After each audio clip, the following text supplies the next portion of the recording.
Good morning, everybody. It is Tuesday, July 25th. Welcome to the Montgomery County Council. We're going to begin this morning with two proclamations. The first is a proclamation recognizing the anniversary of the Americans with Disabilities Act, and that will be led by Councilmember Albornoz.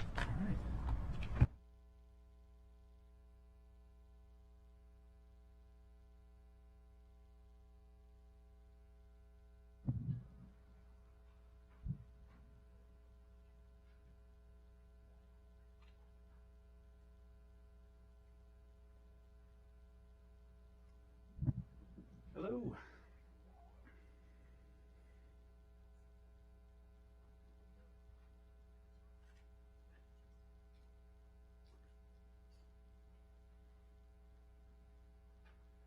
Well, good morning, good people. It is great to see everyone this morning, and this year marks the 33rd anniversary of the Americans with Disabilities Act, one of the most important pieces of civil rights, of human rights, and of equity legislation that we have passed at the national level in the last 100 years, not just the last 33. I guess it was about 5 years ago, I was playing in an indoor soccer tournament and actually ruptured my Achilles and had to use a mobile device to be able to get around. That same year, I happened to participate in a leadership program called the Presidential Leadership Scholars Program, and had the opportunity to meet President George H.W. Bush and members of his cabinet and members of the administration that were actually directly responsible for the development and the enactment of the Americans with Disabilities Act. And I found an interesting fact, which was that it was actually the airline industry that held out the longest and was one of the reasons for the most challenging aspects of that piece of legislation. And I had just gotten off a plane to participate in that activity and had a mobile device. And if it had not been for that piece of legislation, I would have had a much more difficult time getting around. Multiply that by 1,000, maybe 1 million, in terms of our community residents who have disabilities across this country. The term equity is used often on this council, as it should be. But we must do more to support our disability community and go beyond this really critically important act at the local level. We are taking steps. We have recently enacted the IDD Commission, which is an important step forward to make sure that we have true equity for our disability community here in Montgomery County and continue to be a leader across this country. We are also fortunate to have really amazing advocates, organizations, and a Department of Health and Human Services that understands and values the importance of equity as it relates to our entire community, but especially our disability community. And so I'm joined this morning by Dr. James Bridgers, the Director of the Department of Health and Human Services, Dr.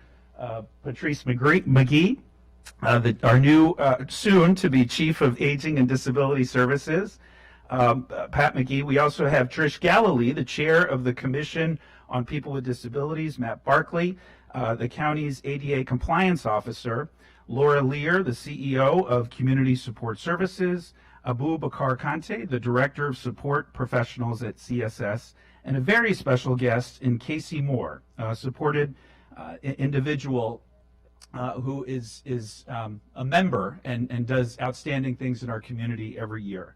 I would now like to invite Dr. Bridgers to say a few words, followed by Dr. McGee, then Trish Galilee, then Abu, and then Casey. And we are also joined this morning by Dr. Seth Morgan, the longtime chair of the Commission for People with Disabilities, who continues to advocate passionately on behalf of our disability community every year. Dr. Bridgers. Thank you, sir.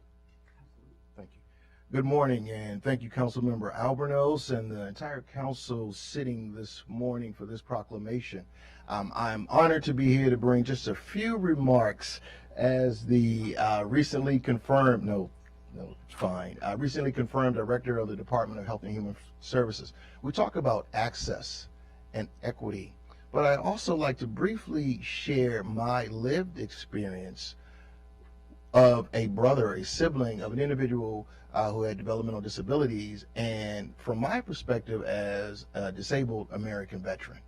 Now, I managed the COVID effort in Montgomery County for almost 2 years, and we had a lot of challenges in the space. I applaud the council for their efforts, for their ongoing efforts to support individuals with developmental disabilities and to also support the new commission. We have a lot of work to do in this space. Access to care, transportation. I was informed that out of the number of individuals who have developmental disabilities in America, 200,000 of those individuals reside in Montgomery County.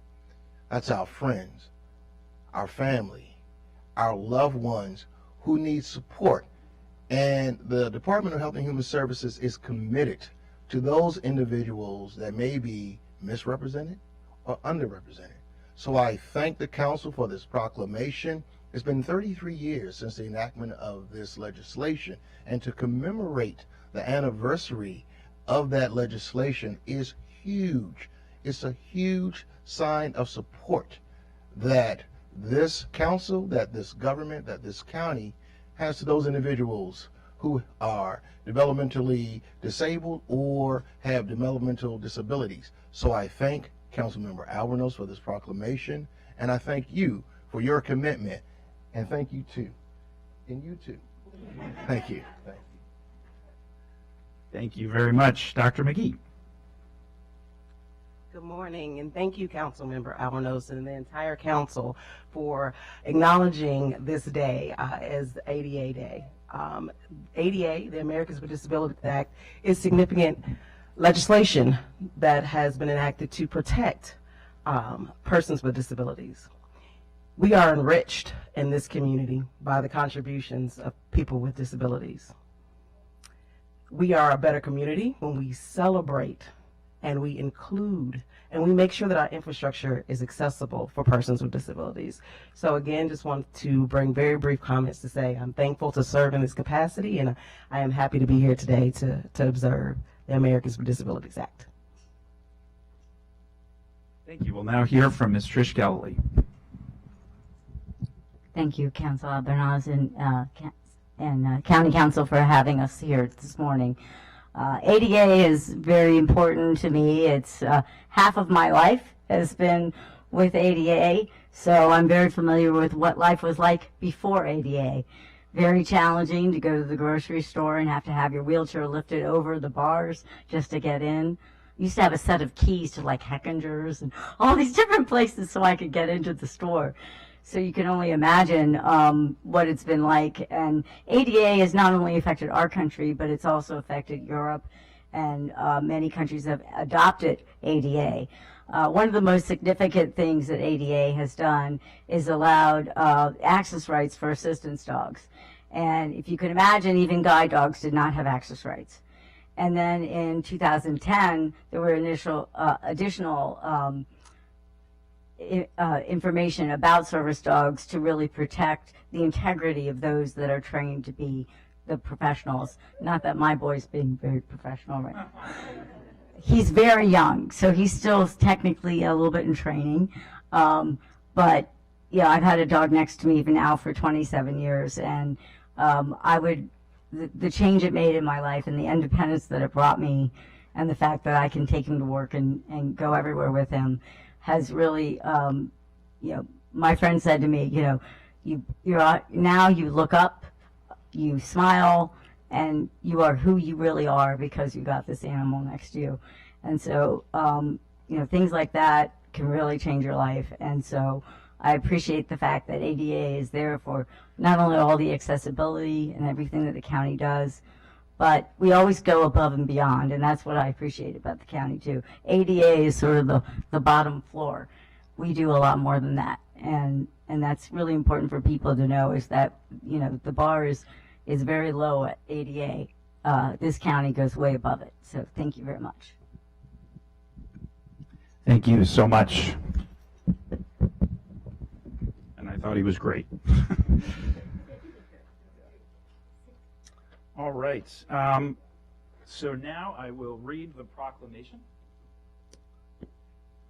So, whereas the month of July commemorates the most essential piece of legislation protecting the civil rights of people with disabilities in American history, the Americans with Disabilities Act, which was signed into law 33 years ago on July 26, 1990, the ADA protects people with disabilities from discrimination in areas such as employment, public accommodations, and state and local government programs and facilities. We celebrate the abundant accomplishments people with disabilities have made since the passage of ADA, but recognize that there is still much to do, much to be done to ensure that people with disabilities have the same opportunities to make their dreams a reality as their non-disabled peers. And whereas, despite the passage of the ADA 33 years ago, rates of poverty, unemployment, and discrimination continue to disproportionately affect people with disabilities. 1/5 of the population of the United States is considered disabled under the ADA by the U.S. Census Bureau, including more than 200,000 residents here in Montgomery County. Every Montgomery County resident will be impacted by a disability at some point in his or her lifetime, regardless of race, ethnicity, gender, sexual orientation, income, age, economic, or social status. And whereas the Commission on People with Disabilities advises Montgomery County on promoting policies, procedures, and practices that successfully demonstrate equal access for people with disabilities and are better for everyone. Montgomery County is fully committed to inclusion and equality for all residents to reach their full potential, especially people with disabilities. And whereas Montgomery County continues to be a nationally renowned designation for people with disabilities to live, work, and recreate, as exemplified by Montgomery County Parks' successful design, installation, and operation of the accessible boat launch at Seneca Landing at Riley's Lock that provides for inclusion and benefits people with disabilities, disabled veterans, and the general public. Now therefore it be resolved that the County Council of Montgomery County, Maryland, hereby recognizes the month of July 2023 in Montgomery County as the 33rd anniversary of the Americans with Disabilities Act. And be it further resolved that we celebrate the accomplishments that Americans with disabilities have made to enrich our community as we recommit ourselves to fully realizing the spirit of ADA by ensuring that people with disabilities have equal access to all the wonderful programs and services that Montgomery County has to offer. Presented on this 25th day of July in the year 2023, signed by myself and our council president. All right. Great. Beth. Okay. Yeah, Laura, please. Yeah. Hello, everyone. Excuse me. My name is Laura Lear. I'm the CEO of Community Support Services. We provide support services to people with developmental disabilities. Over 300 Montgomery County residents receive support services from us. And unfortunately, our representatives haven't been able to make it here in time, so I'll speak on their behalf. We have a wonderful individual. His name is Casey, and he has really benefited from all of Montgomery County's efforts to make so many locations and opportunities accessible to him and to other people with and without disabilities, especially Riley's Lock. He loves to go to Riley's Lock, to have picnics with his staff, to walk along the trails there and really enjoy the beautiful scenery. And his support staff, his direct support professional, Abu, loves to go there with him. They play badminton, they play cornhole, they have a picnic. They really love to stroll and see their friends. And especially during the pandemic, Riley's Lock was a place where they could actually go and visit with people safely without fear of being infected. So on their behalf, I want to say thank you so much to Councilmember Albornoz and everyone at Montgomery County for making so many locations accessible for people with disabilities. Thank you.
Thank you very much, Councilmember Albornoz, and to everybody in the county and all of our support services networks and our advisory committees for helping make sure that everybody feels welcome, safe, and able in our community.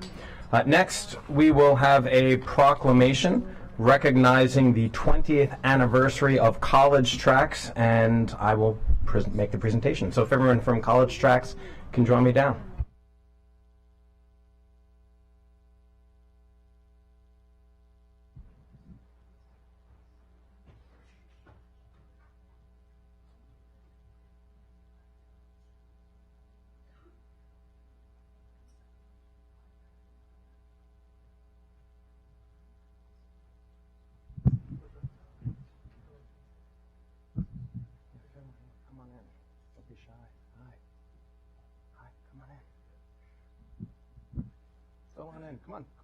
Come on.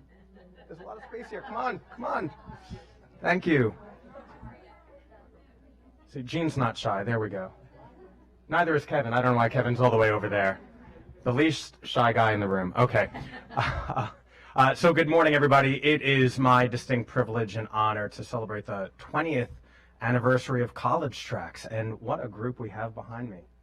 This is awesome. I don't want to say a whole lot because I want them to introduce themselves and really share their stories. But there are a lot of similarities between the young people who have gone through this incredible program and myself. I'm actually a first-generation college student. My mother and I sitting around the kitchen table being inundated with information, paralyzed by fear, and extreme anxiety about cost, not knowing how we were going to pay for college. And ultimately we did. I worked lots of jobs, took out lots of loans, some of which I only paid off a few years ago. But the anxiety is real. And it is organizations like College Tracks, specifically College Tracks here in Montgomery County, that has helped thousands of young people navigate the complex web of college applications, college acceptance, and economic success thereafter. And that is what this organization is all about. And I am so proud of everything that they do in their satellite offices throughout Montgomery County Public Schools and the partnership that exists there, because this is a game changer. And you're going to hear how much of a game changer it is when I invite everybody up to just briefly introduce themselves and share, especially for the young people, some success stories about where they've gone to school or where they're going. And so here, come on up, or I'll pass the mic around. It'll be easier that way.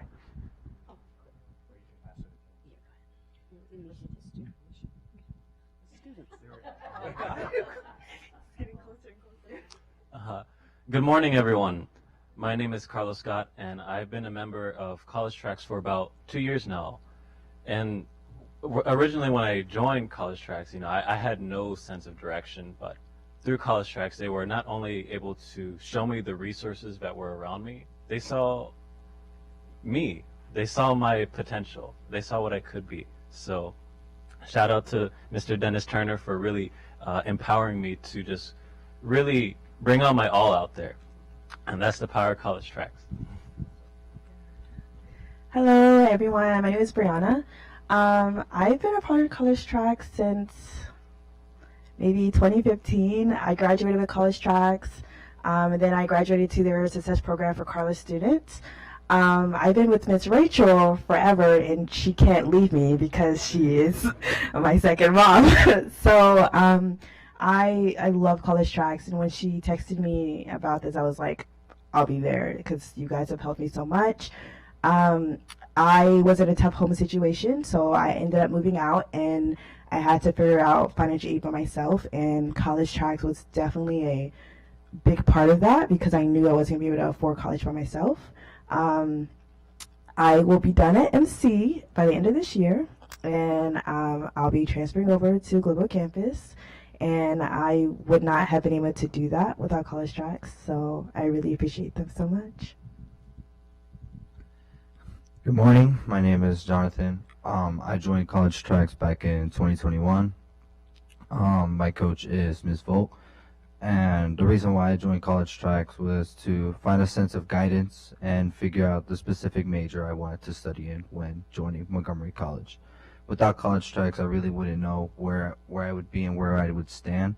And my coach was there by my side to guide me throughout the whole struggles, ups and downs throughout the semesters and pull through. Without her, she's been a big help, and she's right now helping me in the process of transferring from MC to the University of Maryland to continue my studies in business. And I really appreciate that from college tracks. Hi everyone, my name is Christine Felivi, and I've been with College Tracks since high school, and College Tracks has been with me throughout my whole college career. Coach Beadle, who is my coach, would come down to St. Mary's to help me with things out there. She would travel to UMD when I transferred. When COVID hit, and I was about to lose my grant and stuff, Coach Beadle and Miss Rachel actually helped me and advocated for me, and because of that, I'm able to graduate this fall at UMD.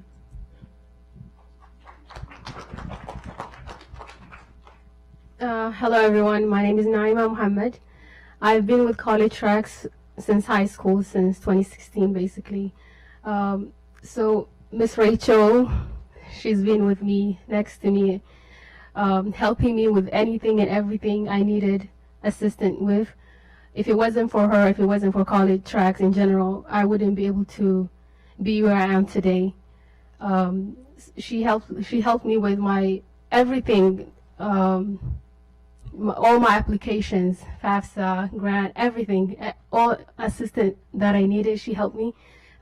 She also helped me with my certification program at Job Corp. She also helped me after that. She's still with me. So I want to say a big thank you and a big shout out to Miss Rachel and the whole crew, to everybody, the whole team of College Tracks. Thanks so much.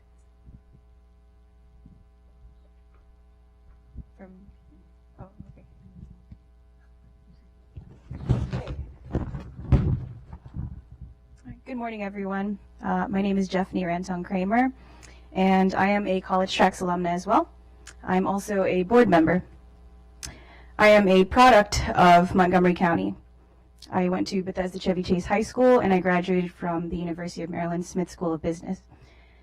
Today I'm working at Freddie Mac in the Investments and Capital Markets Division as a senior analyst. So why College Tracks? Well, because College Tracks paid attention to me when no one else did.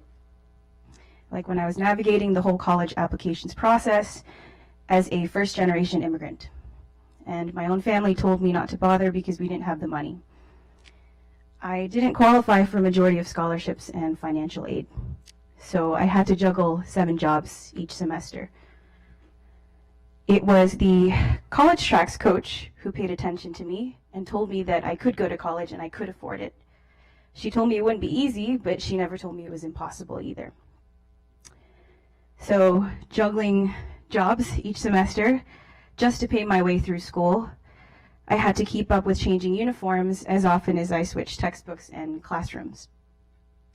If I could leave you with one thought today, it would be this, that we, College Tracks alumni, scholars, are not just products of Montgomery County. We are actually the future of Montgomery County, reimagined. But because College Tracks, again, paid attention to us very closely, today I'm honored to say that we really are that future reimagined. So, can I invite you this morning to imagine? Imagine what Montgomery County would look like if we truly invested in all young people. Imagine if we made sure that all students got the opportunity to be who they wanted. Imagine what would happen if we recognized the value, the strength, and the unique potential of all students. If we cleared the barriers in front of them and let them thrive. I know I worked very hard to get to where I am today, but I believe that the scholars and students coming behind me shouldn't have to face the same kinds of roadblocks that I did. The scholars that College Track serves are the present and the future of Montgomery County. We absolutely deserve equitable, educational, and economic opportunity and support. College Track should be a guiding light in every Montgomery County high school. Yes, our vision is big, but I also know this, that College Tracks is fully invested to build this reimagined future for Montgomery County and our scholars and our students. It was College Tracks who, again, paid attention to us. Thousands of other MCPS scholars behind me. So my question to you this morning is, will you pay attention to?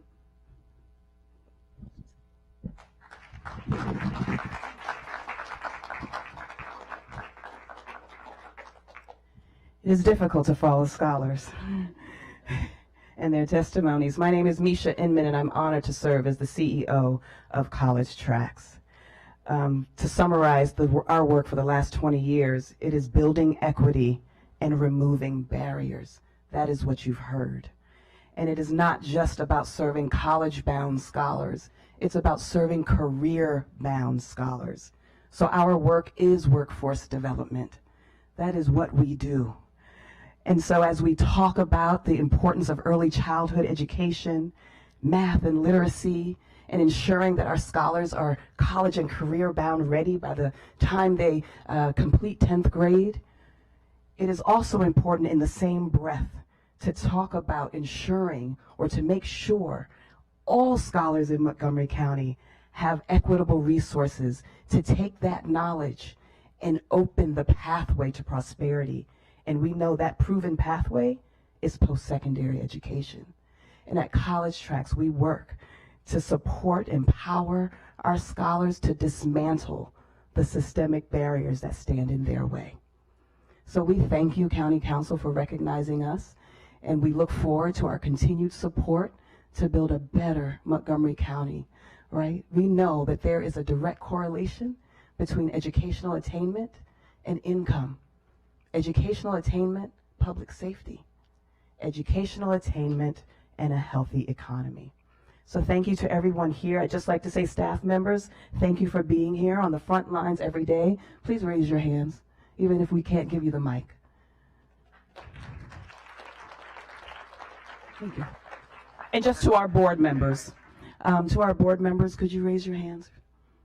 Thank you for being here and for all that you do.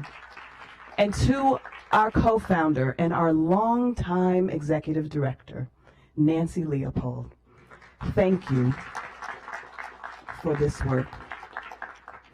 And to, again, our MCPS scholars and MCPS partnerships, our partnership with Montgomery College and USG, we thank all of our supporters, all of our donors who believe in our critical work. So thank you very much for this day. Thank you, Misha. Kevin, did you want to say a few words? No? Yeah. You don't have to? There you go. Okay. Thank you, Evans, council member. I'm Kevin Beverly. I chair the board of College Tracks. I think it's been around for 20 years. I feel like I've chaired it for 25. It's an amazing, and they're going to have to throw me out to get rid of me because to me this is truly two of the most important things that I spend my time on. One are the little folks, and two are the folks once we get them to this point. It's very important. What you've heard from these young people, I think becomes clear. College Tracks changed their lives. And to me, that's the most important thing that we've been able to do. We provided hope when they didn't believe they had hope. And to me, that's also very important. So again, before I start tearing up here, I'm going to give the mic back to Evan, because I tell you, this is just such a moving moment for me. So thank you all. Thank you, Kevin. Thank you to all the scholars. Congratulations. As was noted, you are the future of Montgomery County. And 20 years ago, when Nancy founded this organization, she was helping create the future of Montgomery County and building upon the economic success. And so, Nancy, thank you for your visionary leadership. And Kevin, we'll see you in 20 more years when we celebrate the 40th anniversary of this incredible organization. And so with that, I'm going to read the proclamation, and then we can celebrate a little bit more. The Montgomery County Council of Maryland proclamation. Whereas College Tracks empowers first-generation college students and students from low-income and immigrant households in Montgomery County. And whereas since 2003, College Tracks has served more than 9,000 Montgomery County scholars. College Track scholars have enrolled in post-secondary educational institutions and graduated at a rate that far exceeds the average for first-generation college students locally and nationally. And whereas College Track staff members and volunteers help scholars bridge systemic gaps in opportunity by helping students navigate the complex post-secondary applications and enrollment process, and coaching them through the financial, academic, and personal challenges they may face in higher education. And whereas the scholars that College Track serves are the present and future leaders of Montgomery County and deserve equitable education and economic opportunity and support. And whereas we share College Track's vision for a future in which every student who graduates from Montgomery County Public Schools has equitable access to their chosen career pathway. Now, therefore, be it resolved that the Montgomery County Council of Maryland hereby honors the 20th anniversary of College Tracks and honors College Tracks graduating MCPS scholars and alumni on their academic achievement and success. Signed on this day, the 25th of July, by myself. Congratulations, everybody.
Okay, two very meaningful proclamations and celebrations this morning, so thank you everybody for attending and for being meaningful and impactful members of our community. We are now going to move on to general business. Madam Clerk, are there any announcements?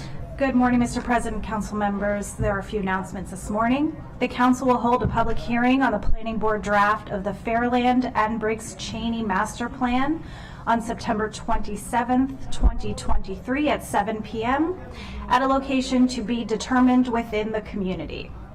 There are two additions to the consent calendar. Items 3.0, introduction and action on a resolution acknowledging election returns for the Village of Drummond, and item 3P, that is an introduction and action amendment to the FY24 operating budget.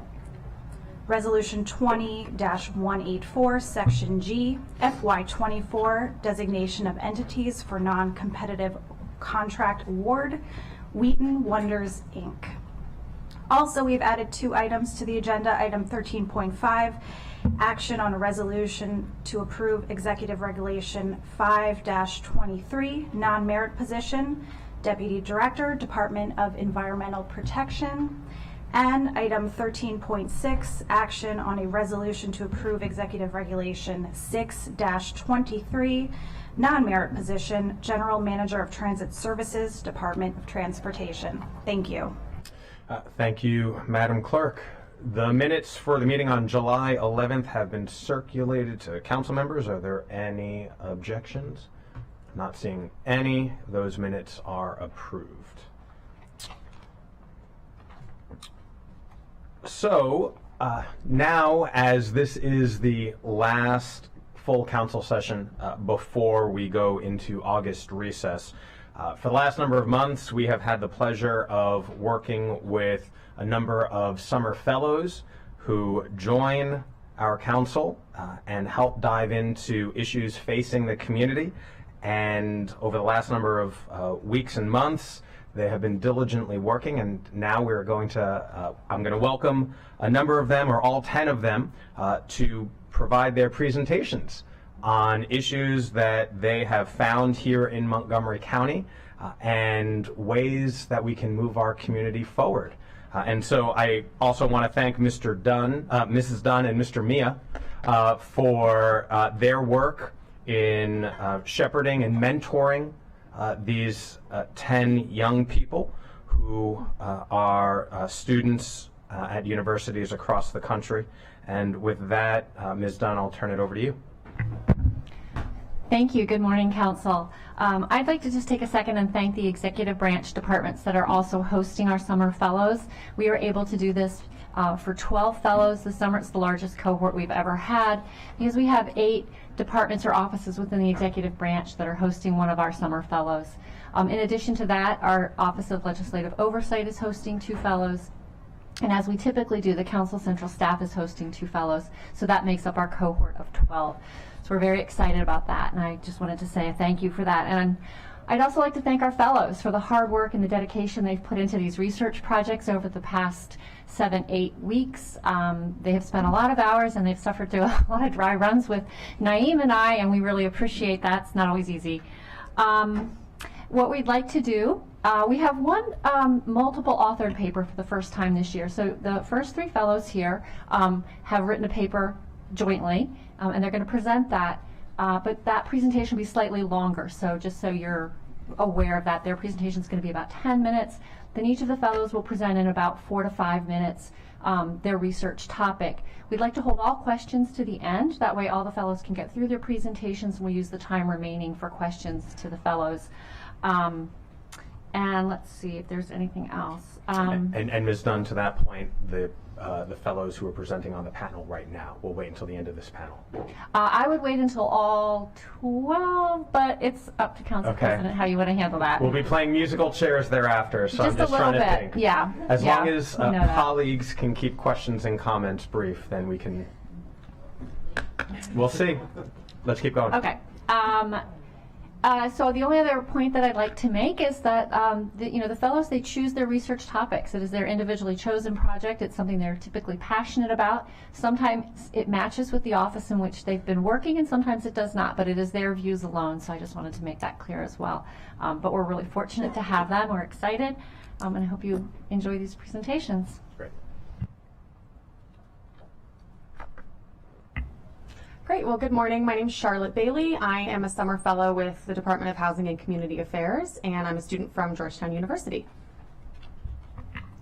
Hello, my name is Juliet Hayes. I am a summer fellow with the Department of Technology and Enterprise Business Services, and I am also a student at Georgetown University. Good morning. My name is Hyla Jacobson. I'm a summer fellow with the Department of Housing and Community Affairs, and I'm also an MPP student at Georgetown. Well, good morning, President Glass and council members. As I said, my name is Charlotte Bailey, and along with my colleagues, Juliet and Hyla, today we are delighted to present our recommendations to improve reentry housing in Montgomery County.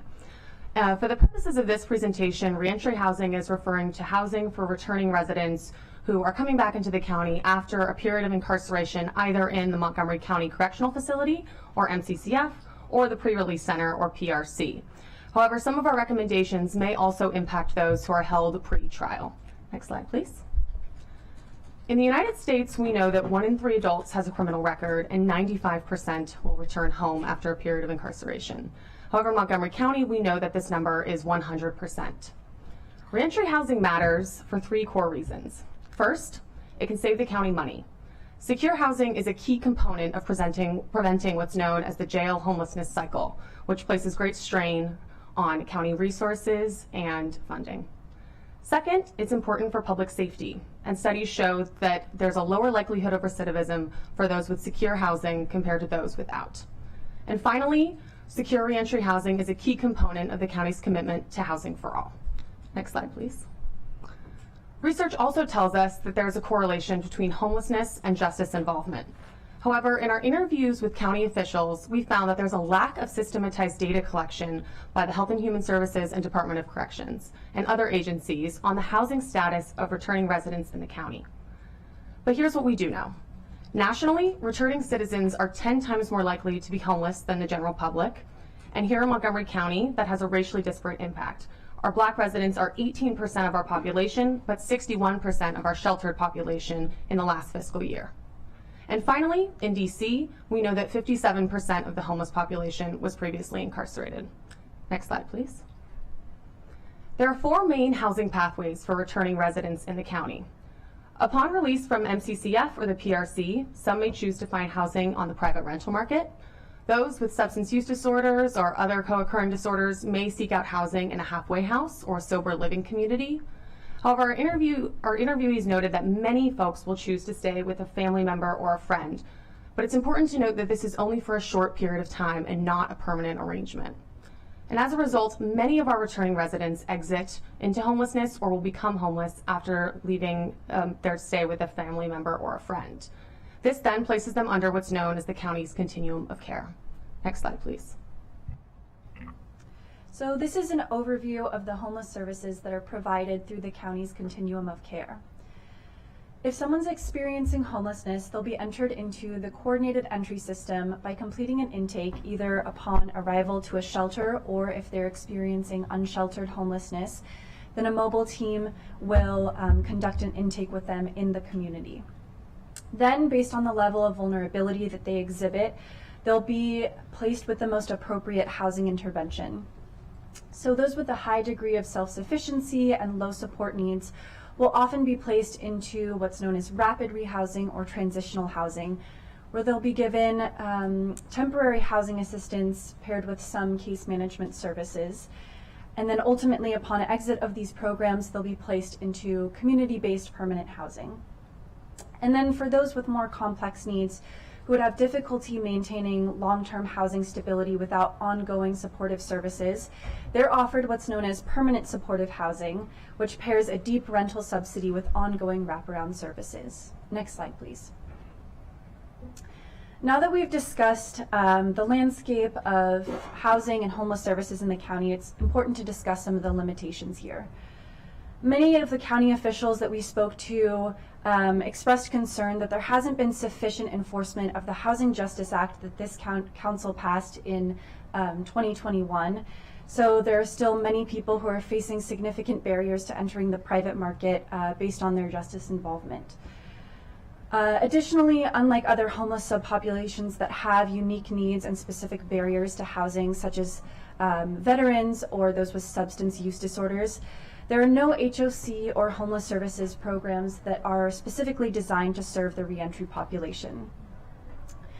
Additionally, one of the most common living arrangements for returning residents, as Charlotte mentioned, is to enter a sober living or halfway house. But this can be overly restrictive for those who don't need this type of support. And also, because it's contingent on sobriety, it's not consistent with the principles of Housing First that this county adheres to and recognizes is the most effective way to prevent homelessness. Finally, agencies really tend to work in silos on this issue. There's very little data sharing or coordination of resources to address reentry housing. Next slide, please. Now I'll be going over some promising practices and models we've identified for reentry housing. Transitional housing can be effective in supporting newly released individuals who need time to get on their feet and find employment or save money for long-term housing, but who have a lower level of support needs than individuals in permanent supportive housing. For example, Montgomery County previously had the Comprehensive Reentry Project, known as the CORP program, which was funded via a federal grant from 2016 to 2018. CORP was a transitional housing program that provided case management, housing location services, and connection to healthcare for returning residents with co-occurring disorders. CORP worked with these returning residents as they moved from jail to shelter to permanent housing, and the program helped significantly in many cases. Alternatively, permanent supportive housing can help higher need individuals by providing social, behavioral, and physical health care that some returning residents need to successfully remain in the community.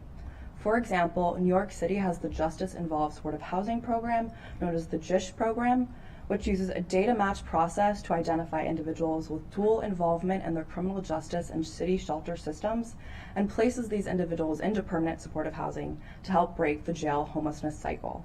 JISH ensures that services are targeted to individuals with the highest need and creates a cost saving of $16,000 per individual in the program. Next slide, please. Additionally, having a formal group focused on reentry facilitates better coordination and collaboration among various government agencies and stakeholder groups that impact returning residents. One example of a reentry collaborative is the Reentry Council of the City and County of San Francisco. The Reentry Council was established in 2008 to coordinate local effort to support formerly incarcerated persons in San Francisco. The Reentry Council has dedicated staff members as well as representatives from government agencies and local stakeholders. Additionally, their Direct Action Subcommittee focuses on addressing services the reentry population needs, and specifically put out reports and recommendations related to addressing reentry housing needs in San Francisco. Next slide, please. For our recommendations, first, we recommend the county establish a formal reentry collaborative to increase communication and coordination across the key players involved in reentry. This collaborative can be created by a joint subcommittee between the county's pre-existing Criminal Justice Coordinating Commission and the Interagency Commission on Homelessness, or by establishing a separate reentry council to address the needs of returning residents. There should also be an emphasis on including formerly incarcerated individuals to ensure perspectives of people with lived experience are represented. Next, we recommend the county establish data collection processes for the justice-involved population and MOUs to enable data sharing. Establishing these protocols will allow for a better understanding of the problems county agencies face when interacting with the justice-involved population, and will improve collaboration among these agencies to better address these problems. Next slide. Our third recommendation is to reinstitute upstream coordinated entry for adults in custody at Montgomery County Correctional Facility. In the current system, returning residents have to exit incarceration, establish they are homeless for a set period of time before they can be entered into the county's CES system and before they're able to enter a shelter. But a renewed partnership between the Montgomery County Coalition for the Homeless and the Department of Corrections, along with the hiring of a homelessness diversion outreach specialist, will help solve this problem. Alternatively, the Department of Corrections and MCCH can train and allow case managers within the current correctional facilities to run an intake assessment into the coordinated entry system. Additionally, we recommend hiring housing navigators to support housing placement in these facilities. Next slide, please. Our final recommendation concerns the expansion of housing assistance. It's crucial for the county to invest in a range of housing options, both short and long term, that attend to the varying levels of needs within this population. For those who are largely self-sufficient but lack housing options upon release and need to financially stabilize, we recommend earmarked rental assistance funds through the SHARP program, as well as HOC voucher set-asides. For those with more complex needs, the county should allocate resources for supportive services. Across the country, county jails have become the de facto providers of mental health care, with over 45% of those incarcerated in local jails having a history of mental illness. By offering supportive housing, the county can ensure that people are connected to the resources that they need to stay within the community. This should be in the form of both transitional housing, such as a revitalization and expansion of the CORP program, as well as permanent supportive housing, such as the JISH model. Next slide, please. Thank you so much for your time. That concludes our presentation. Thank you.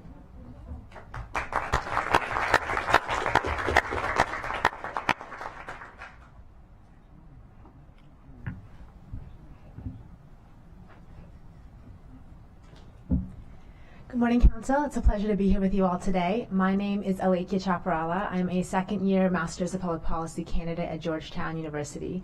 And this summer, I've been working with the Department of Health and Human Services in the Aging and Disability Services Unit. Today, I'll be making the case for expanding the Senior Farmers Market Nutrition Program in Montgomery County. Next slide, please. So as you may know, Montgomery County's older adult population has been steadily growing over the last 30 years. And by 2040, the share of adults who are over 65 is projected to be 20% of the general population, which is about 244,000 older adults by 2040. Next slide, please. And we know that seniors in Montgomery County are especially vulnerable to food insecurity. This is often due to things like limited income, limited transportation and mobility options, as well as higher rates of social isolation. Next slide, please. The Senior Farmers Market Nutrition Program is a program which provides low-income seniors with vouchers which they can use to purchase fresh produce at participating farmers markets. This is a federal program which is funded by USDA, and in Maryland, the Department of Agriculture receives this funding and then distributes it to the Department of Aging, who then allocate vouchers to each county based on an allocation formula. In Montgomery County, our Department of Recreation receives these vouchers and distributes them through a voucher program run through the senior centers. Next slide. From SNAP enrollment data, we know that there's a pretty high rate of need for food benefits in Montgomery County among our seniors. During the 2022 farmers market season, there was an average of 13,910 seniors who were on SNAP in Montgomery County. And since we know that SNAP eligibility criteria is stricter than SFMNP eligibility criteria, we can infer that there were likely even more seniors who were eligible for SFMNP during this time. However, in 2022, Montgomery County only received enough vouchers to serve 817 low-income seniors during that time. Next slide. And in my interviews with program administrators, they also confirmed that there's a really big unmet need for this program in Montgomery County. In 2022, 1,162 low-income seniors applied for those 817 voucher booklets through a random lottery. Next slide, please. And because there are so few vouchers, SFMNP is only advertised in the county senior centers, and registration is done exclusively in person. So this means that if you're a low-income senior who doesn't know about the senior centers or who can't get to them on a regular basis, you don't have any way of knowing that you might qualify for this program. Next slide, please. My number one recommendation is for the county to expand funding to increase the number of vouchers available. One strategy is for the council to advocate at the state level for Montgomery County to receive enough vouchers to meet our demonstrated demand. The Maryland Food System Resiliency Council can be an ally here, and there is precedent for this kind of advocacy. Recently, the state legislature voted to fund 100% of demand for the Maryland Meals for Achievement in Classroom Breakfast program. A second strategy is for the council to supplement SFMNP funding with county dollars to expand the number of vouchers available. Again, there is precedent for this. The county provides supplemental funding for the Maryland Market Money Program, which is a state program that increases the maximum benefit that SFMNP voucher holders can receive. Based on my research, I recommend that the county also expand funding to increase the number of vouchers available for low-income seniors as well, so that more people can participate in this program. Next slide. With more vouchers available, the Department of Recreation can then expand outreach and advertising efforts beyond the senior centers and provide online and phone registration options as well. Next slide, please. I also recommend instituting a standard data collection process so that we can aid monitoring and evaluation at the county level, particularly to collect data on participation, redemption, and demographic rates. Next slide, please. My fourth recommendation is to increase staffing resources to support the rec supervisors and senior center site managers who currently administer this program in order to help implement some of the previous recommendations. Next slide. And finally, in 2023, only 6 out of the county's 21 farmers markets participated in SFMNP. And this is because participating in SFMNP and accepting these vouchers adds an additional layer of administrative work for the markets, which are typically run by volunteers. And so by helping markets to hire additional staff, the county can enable more markets to accept SFMNP vouchers, therefore increasing the benefits for both our seniors and our local farmers across the county. Next slide, please. And thank you so much for your time and consideration, and I look forward to hearing your questions during the Q&A.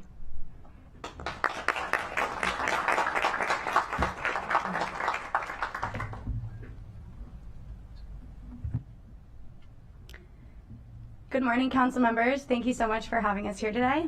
My name is Katie Freniers, and I'm currently a Master of Public Policy student at Georgetown University. This summer, I've been a fellow with the Technology and Enterprise Business Solutions Office, working on the Data Montgomery team. Today, I'm going to be presenting a pilot program to localize food justice in Montgomery County through transit stop farm stands. Next slide, please. Before I continue, I wanted to quickly thank the many people I was able to speak with throughout my research whose perspectives were vital to my project. Next slide, please. Over the past several years, the county has invested heavily in food access and distribution, including more than $30 million during the COVID-19 pandemic that allowed for the expansion of food assistance programs throughout the county. For example, while before the pandemic just 3 farms were involved in the Farm to Food Bank initiative, today there are more than 36 farms who are contributing to the program. Next slide, please.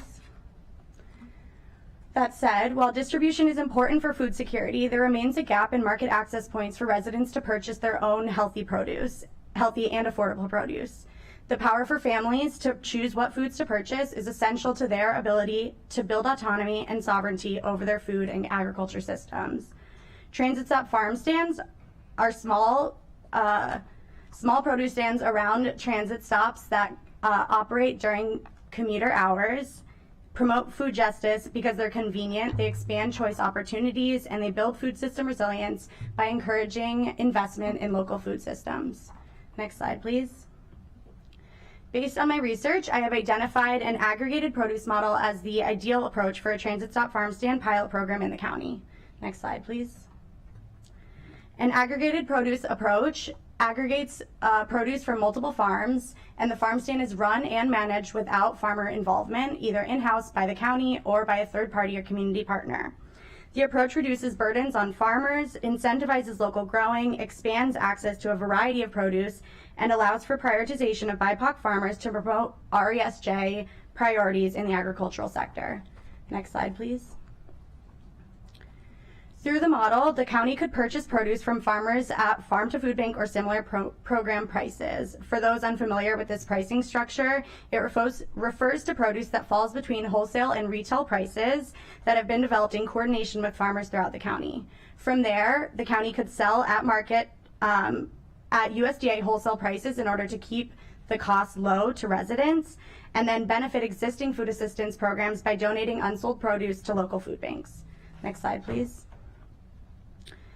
There are a few key considerations that when identifying pilot locations, including the transit options that are available, including metro and bus, the community demographics, existing food availability, and political will and community engagement to enact a program like this. Next slide, please.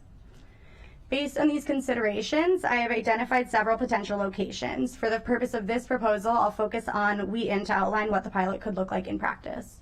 Next slide, please. The Wheaton Transit Stop Farm Stand would take place in Marion Friartown Plaza from 3 to 7 p.m. on a determined weekday. It would rely on some support from the urban district, including reserving the space, assisting with storage, helping with setup and day of oversight, and coordinating parking when needed. Next slide, please.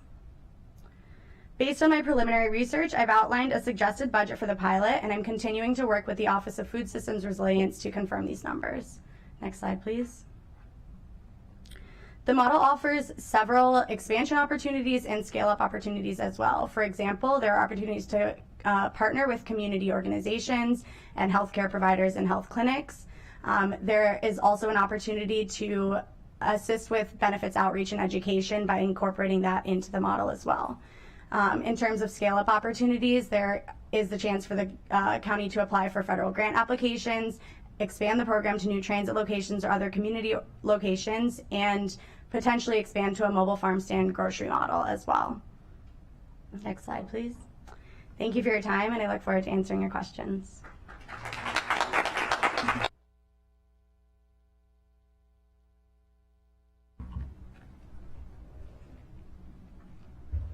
Good morning, Council President Glass and Council members. My name is Diana Carrillo. I am an MPC student with the University of Maryland College Park, and I am also a summer fellow with OLO. Today, I will be talking about expanding and centering eviction diversion strategies on BIPOC communities. Next slide, please. Just some background real quick, and I'll dive deeper into these in the next few slides, but in general, there are racial, ethnic, and gender disparities among evictees. Also, the COVID-19 emergency responses proved to significantly reduce evictions nationwide and in the county. Next slide, please. Considering the economic impacts of the COVID-19 pandemic, 50% of Black and Latinx renters were already cost burdened when the pandemic began. In addition, Black and Latinx renters are twice as likely as white renters to fall behind on payments and also be at risk of eviction. These disparities do increase for women in these two subgroups. Next slide, please. The pandemic created a window for opportunity for unprecedented initiatives and established a national infrastructure on eviction prevention. But some of these policies were meant to be short-term and emergency responses only. One initiative that is long-term in this time frame is the Maryland's Access to Counsel Act, which allows for legal representation for those who income qualify in eviction cases. Next slide, please. So now here we are today. Eviction moratoria are over, and so are federal emergency funds. With that, we are seeing an increase in evictions. So within the first 5 months of this year, there have been 464 evictions conducted compared to 91 within last year. Also, the percent of evictions conducted compared to writs filed in court, the rate has doubled to 16% compared to a steady rate of 8% in years before the pandemic. Next slide, please. In my research, I found that failure to pay rent cases are the most common. In addition, I also found that there are 5 eviction hotspots in the county. Now, this is not just particular to calendar year 2023. These are also similar eviction hotspots before the pandemic. And as you can see, Silver Spring 20910 has had the most failure to pay rent cases so far. Next slide, please. So how do we successfully target BIPOC communities? Well, according to the national guidelines by the Department of the Treasury, there are 4 steps. The first is to assess the community in need. Next is to identify targets, including all critical stakeholders. Third is to create a strategy ensuring that any resources available are actually accessible to BIPOC communities. And finally, it's to conduct the outreach, not just to tenants, but also to landlords.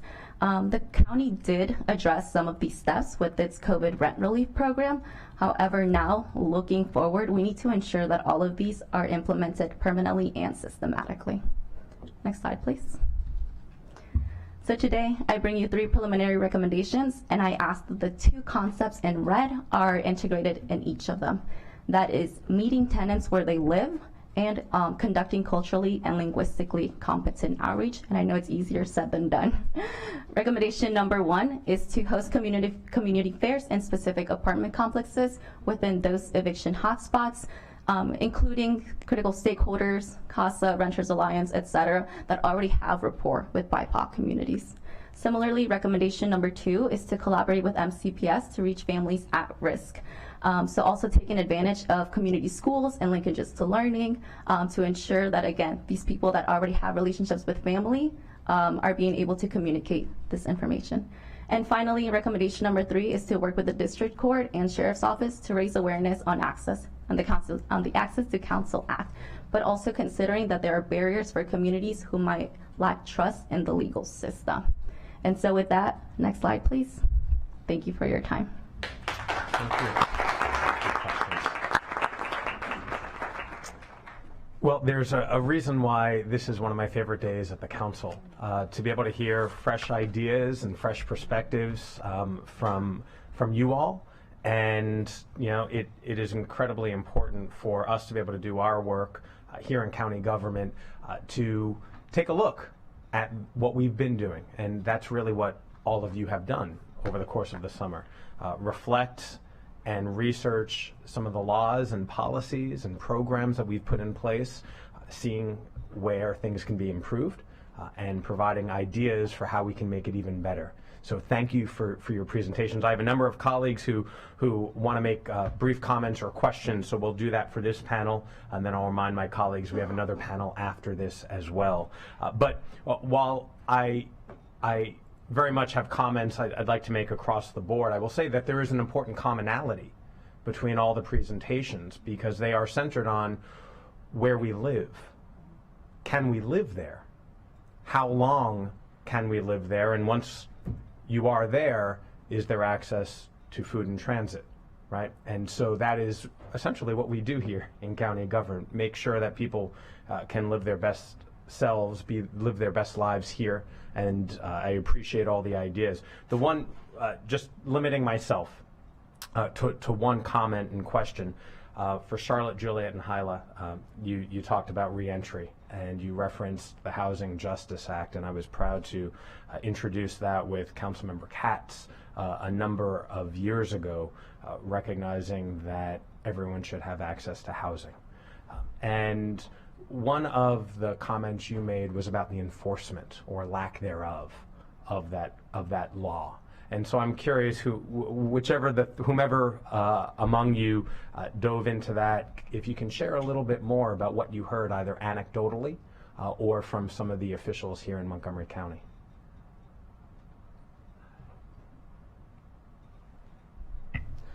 We reached out to the Office of Human Rights several times to interview them, but due to limited capacity in that office, we were not able to schedule a conversation with them in time before this presentation. However, we didn't list them in the slides, but we spoke to a number of officials in the Health and Human Services Department, the Department of Corrections, as well as in the county's nonprofit space, so specifically the Montgomery County Coalition for the Homeless and others.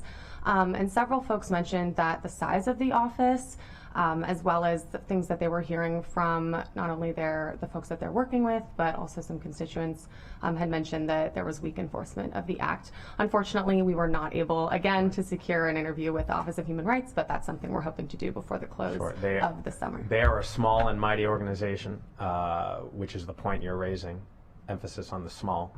And every budget, we always have a conversation about increasing the size of their budget so they can continue providing the support for the enforcement of all these laws, and thank you for raising that. And last comment I will make, just over the last few weeks, we have confirmed the appointments for new directors of the Services to End and Prevent Homelessness and also the Department of Corrections. And so I think this is an opportunity within the housing space and the reentry space to take these ideas, bring them into reality, and use the fresh eyes of our new directors as well to help more people. So thank you all for these presentations. I will now turn it over to first of my colleagues to provide comment, Councilmember Katz. Thank you very much, Mr. President. You know, he always mentions everybody's going to be brief. I think he usually mentions that when I'm about to speak, but you know, we appreciate that. And thank you all for all of your reports. And I know you're going to hear this many more times this morning, but you did a great job, and we all need to figure out what our next steps are. A report is as good as the next steps, so we need to work on that. You had some surprises for me on your zip codes, etc. But I am going to be brief. I'm going to, as the chair of public safety, I'm going to talk about the reentry and the housing. You know, this is a very important topic for Montgomery County. For years has proudly had a release and reentry facility and a program, and of course the pandemic changed a lot in everything we do, but especially in that area. But we being Montgomery County has said that if someone was incarcerated in a facility, whether it be federal, state, or Montgomery County, and they started out in Montgomery County, they were going to come through that release and reentry program to be back on the streets of Montgomery County.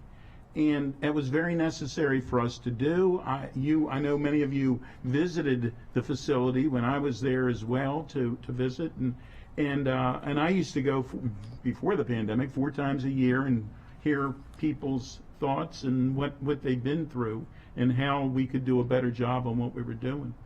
But the bottom line is on this is that we don't want people to make that U-turn. You've done what you did. You've paid, quote unquote, your debt to society.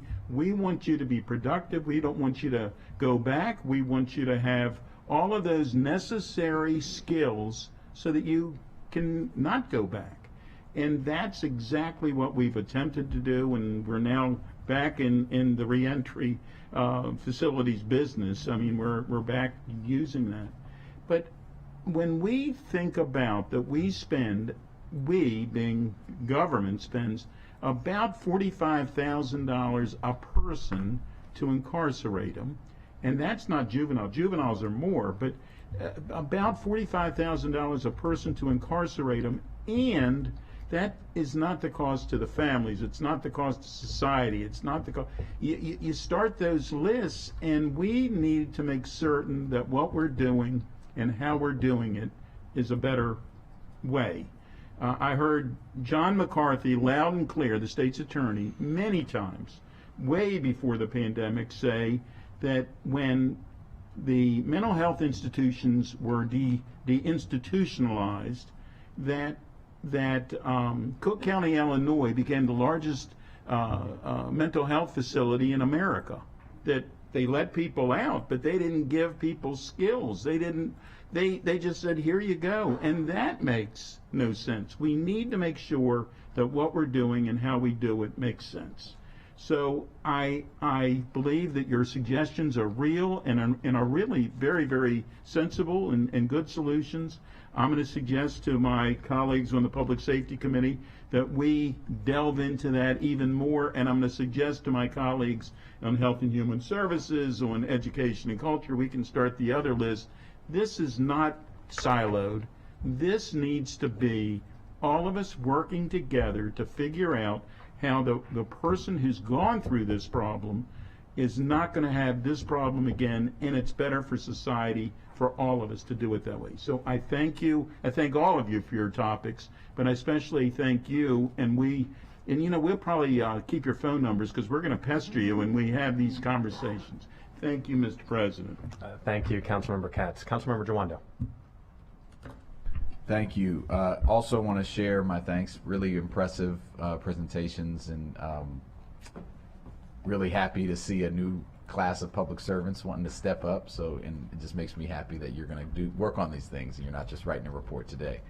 I think another theme in addition to housing stability was this issue, and Council President mentioned it, of enforcement, capacity, the ability to reach people, for them to understand their rights. We just had a bill signing yesterday for a really important bill related to housing on rent stabilization, and one of the three things I said was we have to make sure people know they have the right and how to assert it. And then we also have to make sure the Department of Housing and Community Affairs has the ability to enforce the law, right, and the staff. And then after that, I went and visited one of our innovative schools that they're already in school. There's an extra month they do. It's an extended school year at Arcola Elementary.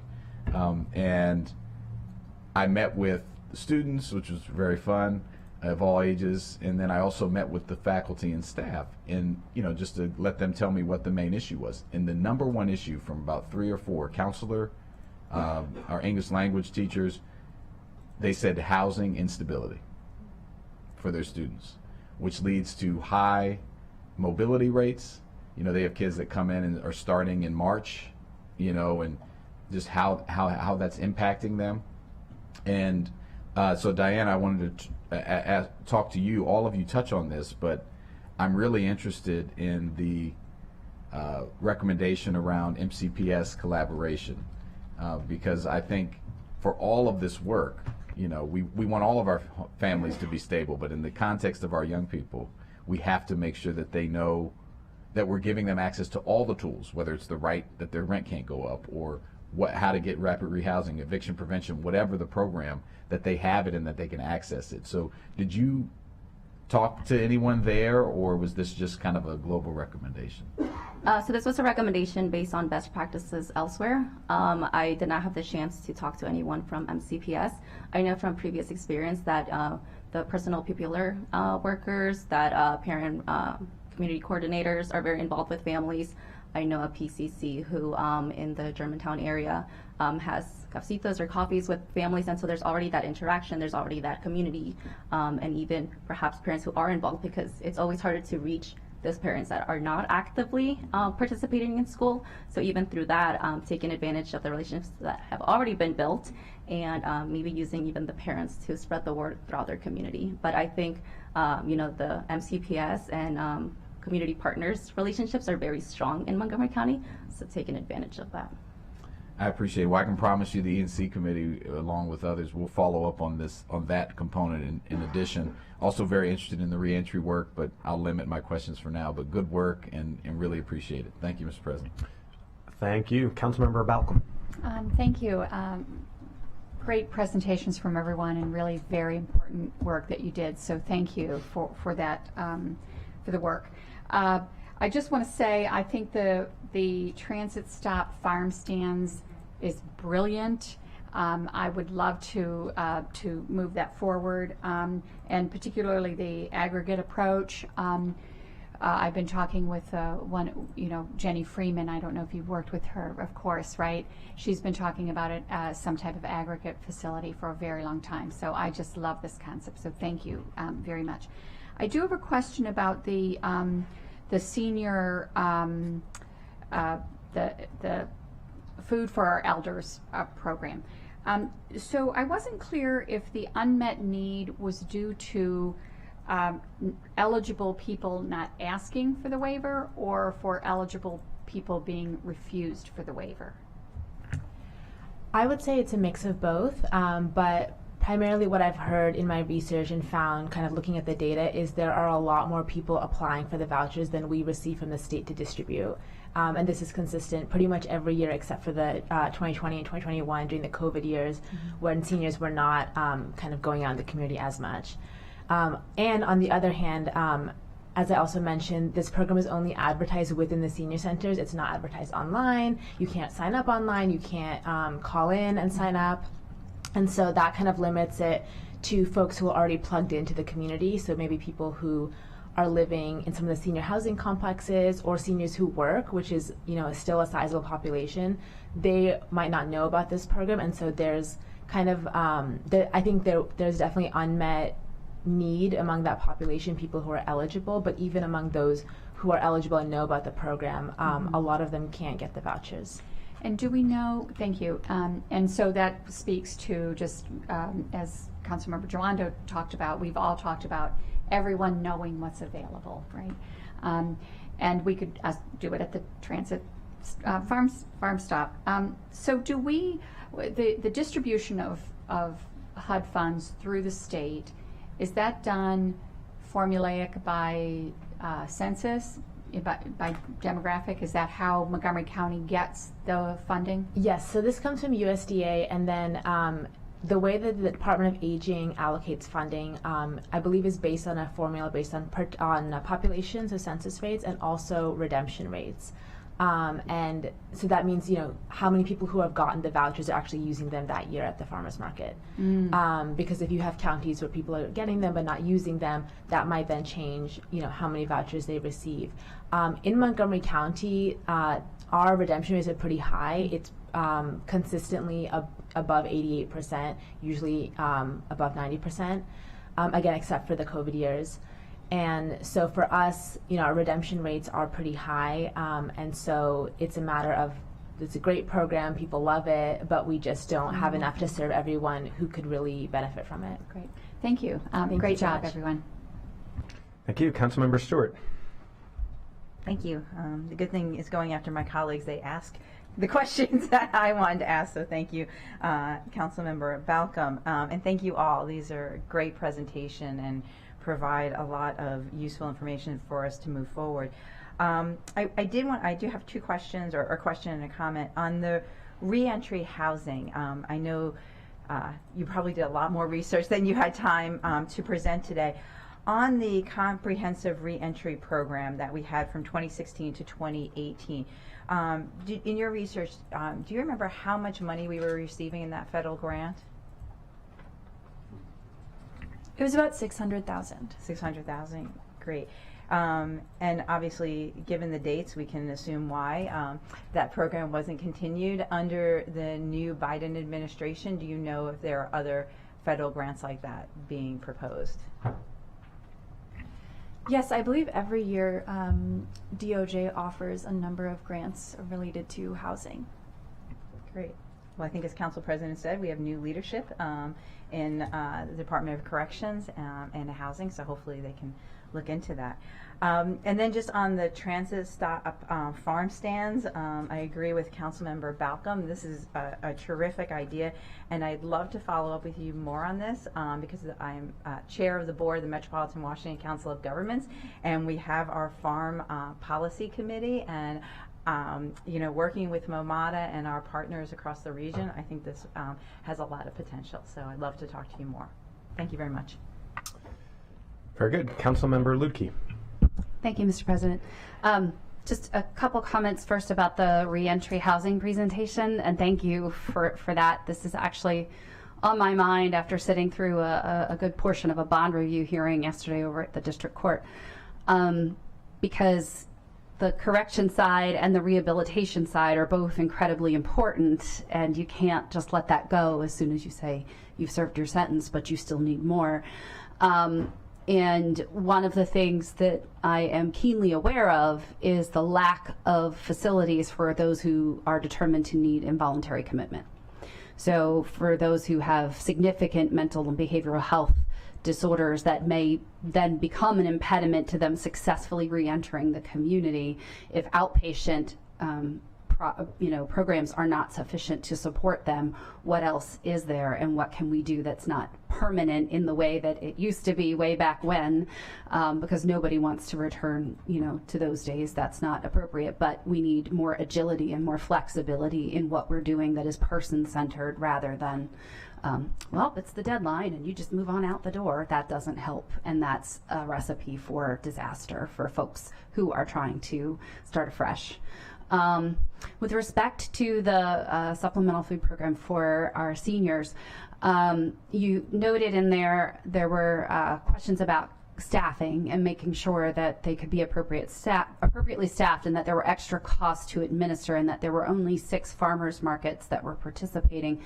For those 6 that are participating, are the vouchers handled administratively centrally through the market or by each individual vendor, if you know? So the vouchers are handled by each vendor. So at the point of sales, the vendor will accept the voucher, make the transaction, and I believe at the end of the market day, or perhaps at the end of the week, they then bring those vouchers to the market administration to be kind of redeemed for money for their produce. And the additional administration that comes is kind of at that central market level of, dealing with the vouchers, and also submitting paperwork to the state. Right. And so, for those markets, especially the smaller ones that are primarily run by volunteers, they don't have the capacity to do that.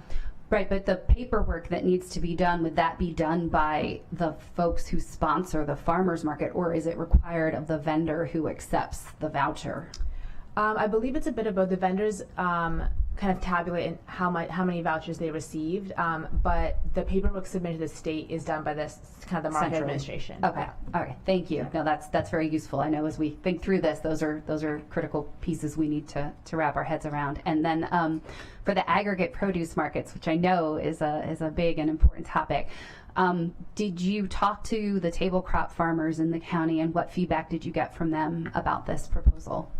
Yes, so I was able to speak to 4 farmers in the county, and I ran a few different proposals by them, a few different pricing models.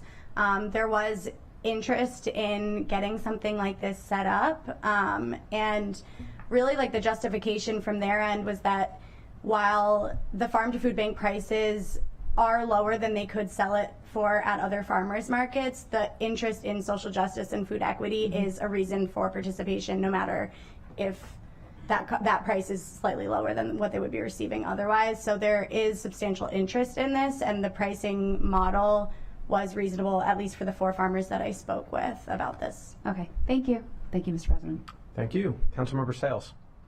Thank you, Mr. President, and thank you to our fellows. This will also become my new favorite day of the year. I'm so impressed with all of the ideas that have been shared so far, and look forward to the remaining presentations. I know that you're well aware of my SMART agenda since we met yesterday, and so a lot of these presentations touched on the SMART agenda, from making a living in our county more affordable, advancing local food production, our ag reserve, and strengthening our commitment to education from cradle to career and beyond. That's ensuring we take care of our seniors. And so I'm glad that Council President Glass and Councilmember Katz worked on the Housing Justice Act. We're actually working with the we're working to strengthen the Ban the Box Housing Employment Program. We heard from a few constituents who were denied housing based on criminal background checks. They were actually unaware of the policy that was in place to protect them from this level of discrimination. And so when we reached out to the Office of Human Rights, who is responsible for enforcing this policy, they had 0 complaints on file. And we know that that's not accurate.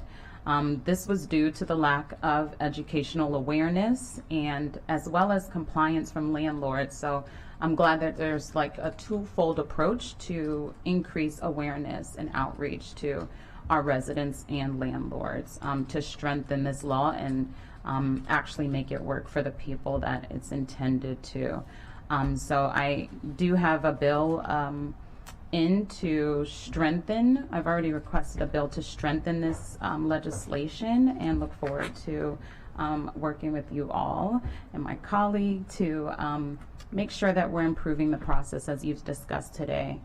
The advancing local food production, you know, the food insecurity for seniors is so important, and that was exacerbated, especially during the pandemic when a lot of seniors were scared to go to the activity centers where they do get free meals.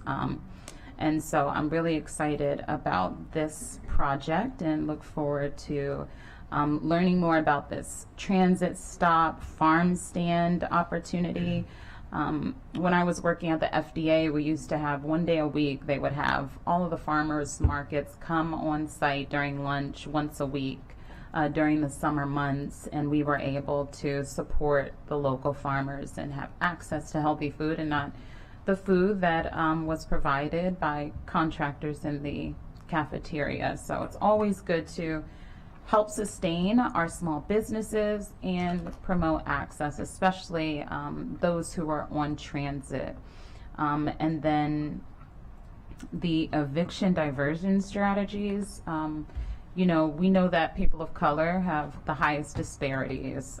We heard that in the reentry housing presentation, and so I'm really excited to learn more about these diversion strategies and how we can implement some of these policies. So I was just joking with my colleague, like we have a few young leaders who may be in the running to take our jobs. So I'm very impressed and look forward to staying in touch to see these opportunities through. Thank you. Thank you. Councilmember Albornoz. Great job. I think all of you illuminated opportunities that are really low-hanging fruit. These are adjustments that can be made fairly quickly. Many of the recommendations don't cost any money. And so we really appreciate your time and attention. Each of those issues is extraordinarily critical. I'll just focus briefly on the issues around food insecurity, and I want to acknowledge Heather Bruskin, who's in the audience. The county's in a very unique position now with the infrastructure that we've been able to build to follow up on those recommendations. I'm not surprised you identified Wheaton. Crystal Ruiz has been talking about this for a long time.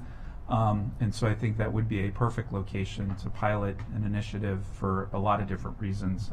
And I'll just underscore the need within our senior community. The senior meals program that's carried out at the senior centers, surveys have been done for years, and what we found was that for most of the seniors that participate, that's their primary meal of the day. And so when we closed for inclement weather, that had to be taken into account, and I really credit the rec department for their proactive approach, and they were extraordinary, especially during COVID. So these are great recommendations, and I look forward to following up with you all, particularly on the food insecurity issue, because I think there's a lot we can do right away. Thanks. And final comment, Councilmember Mink.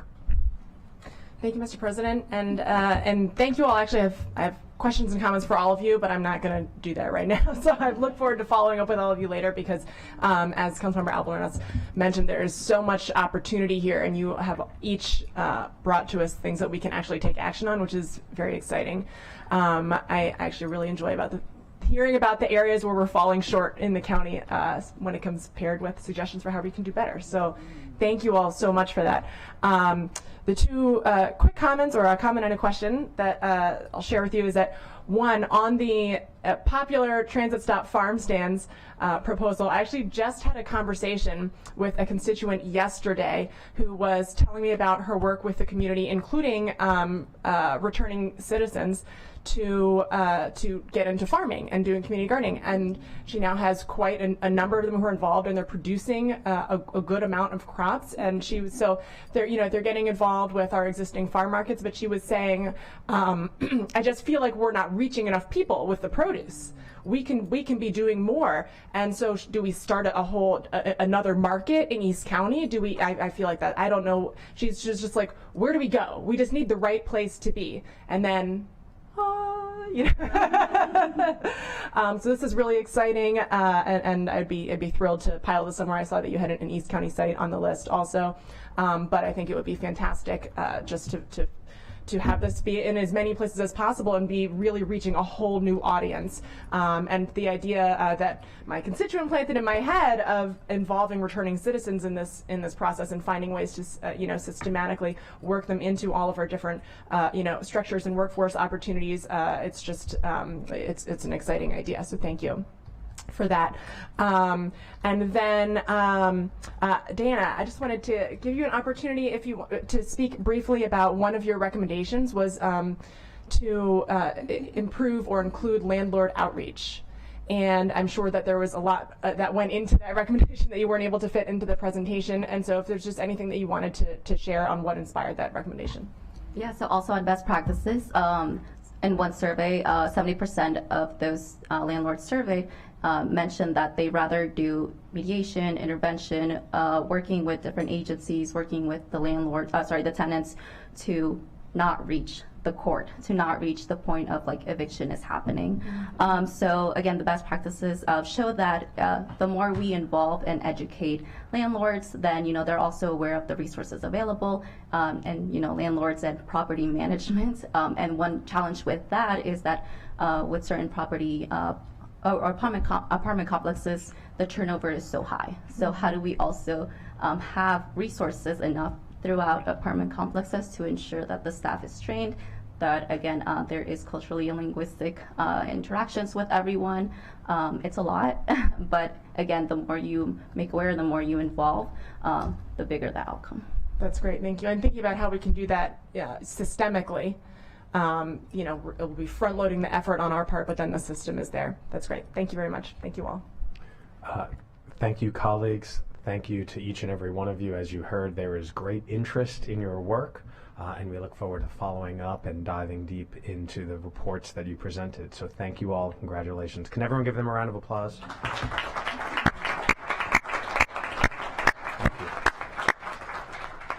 Ms. Dunn? Thank you. We will call up our next group of summer fellows. You will now hear 6 more presentations. These will each be about 4 minutes in length, so they shouldn't take too awfully long. But again, a variety of topics, exceedingly interesting, and we're very excited to have them present to you.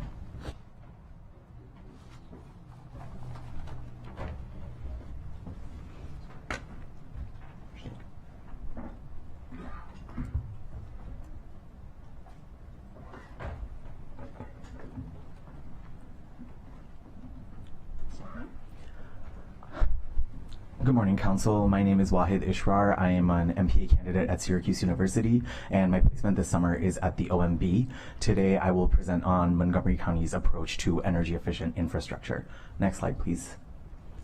Reducing greenhouse gas emissions is both a state and county priority, as evident by Governor Moore's executive order and this county's unanimous approval of Bill 1621. One of the ways that this goal is being achieved is through updating existing and new infrastructure with energy efficiency measures. Next slide, please.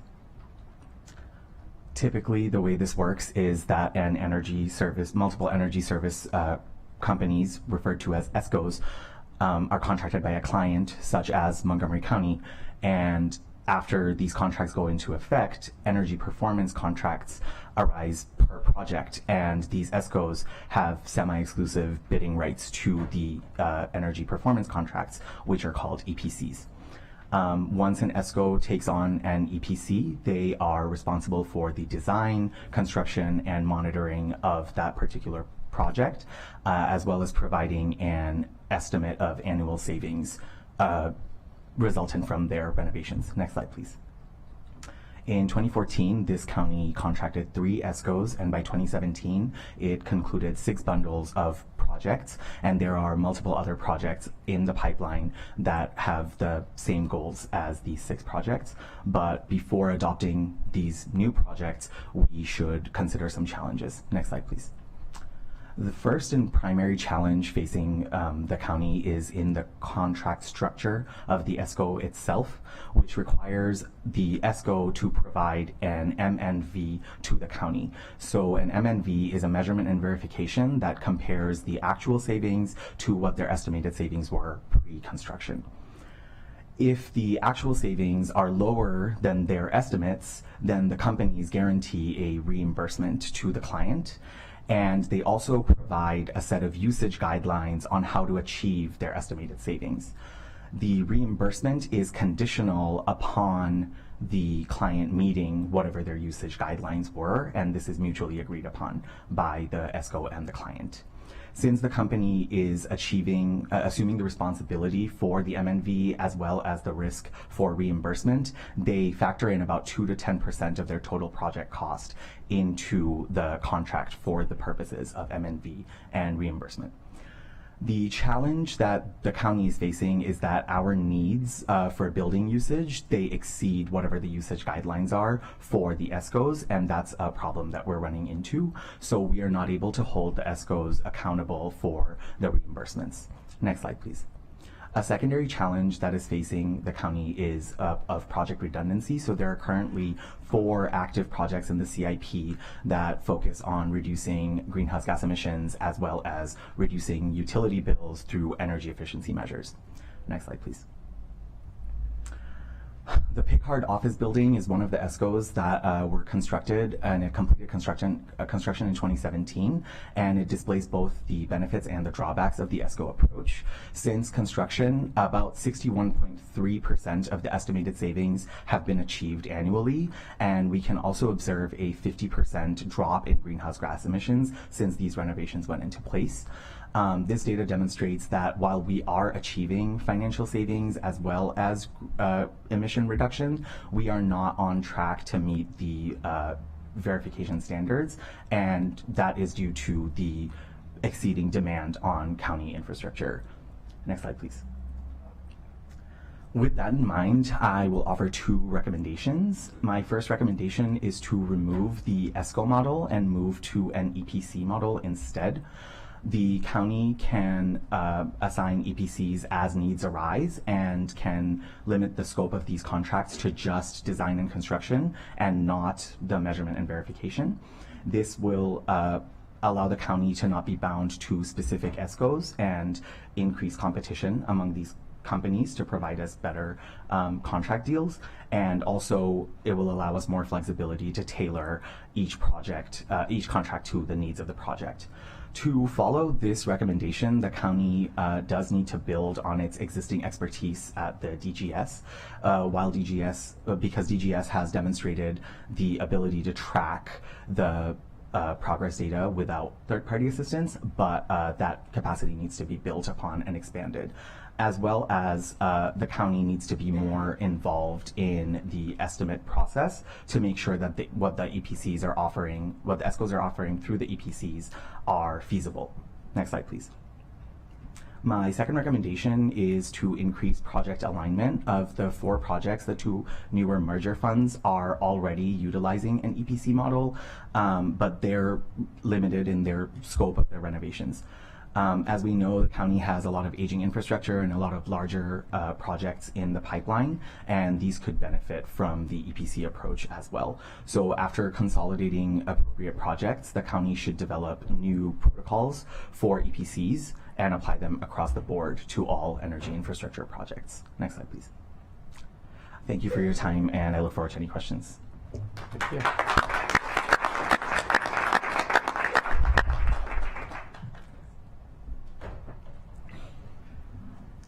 Okay, good morning. My name is Kayla Jones, and I'm a summer fellow here with OLL. I am also a rising PhD student at the Brooks School of Public Policy located at Cornell University. So I'm delighted to be here today to present my research project, which I will be exploring the disparities that exist in property assessments, sales prices, and the property tax burden. By uncovering these disparities, I aim to address the inherent inequities and propose recommendations to promote fairness and equity in property taxation. Next slide, please. So although homeownership is widely viewed as a vehicle to build wealth, homeowners of color and low-income homeowners are less likely to be able to accrue these benefits due to the assessment gap, which is the difference between the assessed value and the sale price of a home, and the property tax burden, which is the percentage of income spent on the annual property tax bill. So there is a large body of literature that documents this issue, and most recently a 2022 nationwide report found that even within the same jurisdiction, Black and Hispanic residents bear a 10 to 13 percentage point higher property tax burden compared to white residents. So to study this issue within the county, I collected data on sales prices and assessment values of 300 residential properties sold between April and June of this year from all three assessment groups, limiting my sample to only include arm's length transactions. Next slide, please. So in the state of Maryland, real residential property is reassessed on a 3-year cycle, in which 1/3 of property is reviewed every year. This map shows the 3 assessment groups within Montgomery County, and as you can see, each assessment group contains a wide range of geographical areas. Next slide, please. So generally, with the data I collected, I found that homes within the county are underassessed. However, the magnitude of this gap differs based on the assessment year.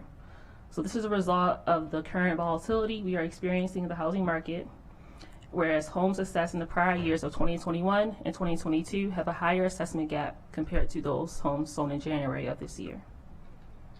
Next slide. So to study the racial and income disparities that exist within the assessment gap and the property tax burden, over the next few slides, I choose to focus on properties sold between 2 select areas. One, properties located within high income, low racially diverse neighborhoods, including Bethesda, Chevy Chase, and Potomac, which I will refer to as high socioeconomic status neighborhoods. And secondly, properties located within low income, highly racially diverse neighborhoods, including Silver Spring, Tacoma Park, and Germantown, which I will refer to as low SES neighborhoods. So the data shown here lists the demographic attributes of each area using the most recent estimates from the U.S. Census Bureau. Next slide, please. So the following chart depicts differences in average sale price, average assessed value, and average dollar difference for properties located in high SES areas compared to low SES areas by assessment group. So in the county, homes sold in neighborhoods with a higher percentages of high-income white residents consistently have assessments that vary significantly more from sales prices. This means that households in low SES areas may generate less wealth than households in high SES areas when they go to sell their properties. Next slide, please. The following chart depicts the average assessment gap and the average property tax burden in high SES areas and low SES areas by assessment group. So although low-income BIPOC residents pay about the same tax rate as high-income white homeowners, individuals with lower-priced homes are paying a higher percentage of taxes on the actual value of their homes than those with higher-priced homes. So this is indicative of a regressive tax structure. Next slide, please. Okay. So there are several policy solutions that can be implemented to remedy racial and income disparities in the assessment gap and the property tax burden, which include the creation of a formal oversight process and procedure for home value assessments focused on racial equity. So although the Maryland Department for Assessments and Taxation does analysis to measure property tax outcomes, establishing an independent body to review will help to uncover biases and disparities that exist within the system. It will help improve governmental accountability and transparency. Additionally, the county could promote more engagement in education to address this issue. This effort will also increase awareness of existing property tax relief programs, such as the Homestead Tax Credit and the Homeowners Property Tax Credit Program, and garner feedback from the community about the effectiveness of these tax relief programs. So thank you, and this concludes my presentation, and I appreciate the opportunity to share my findings with you all today.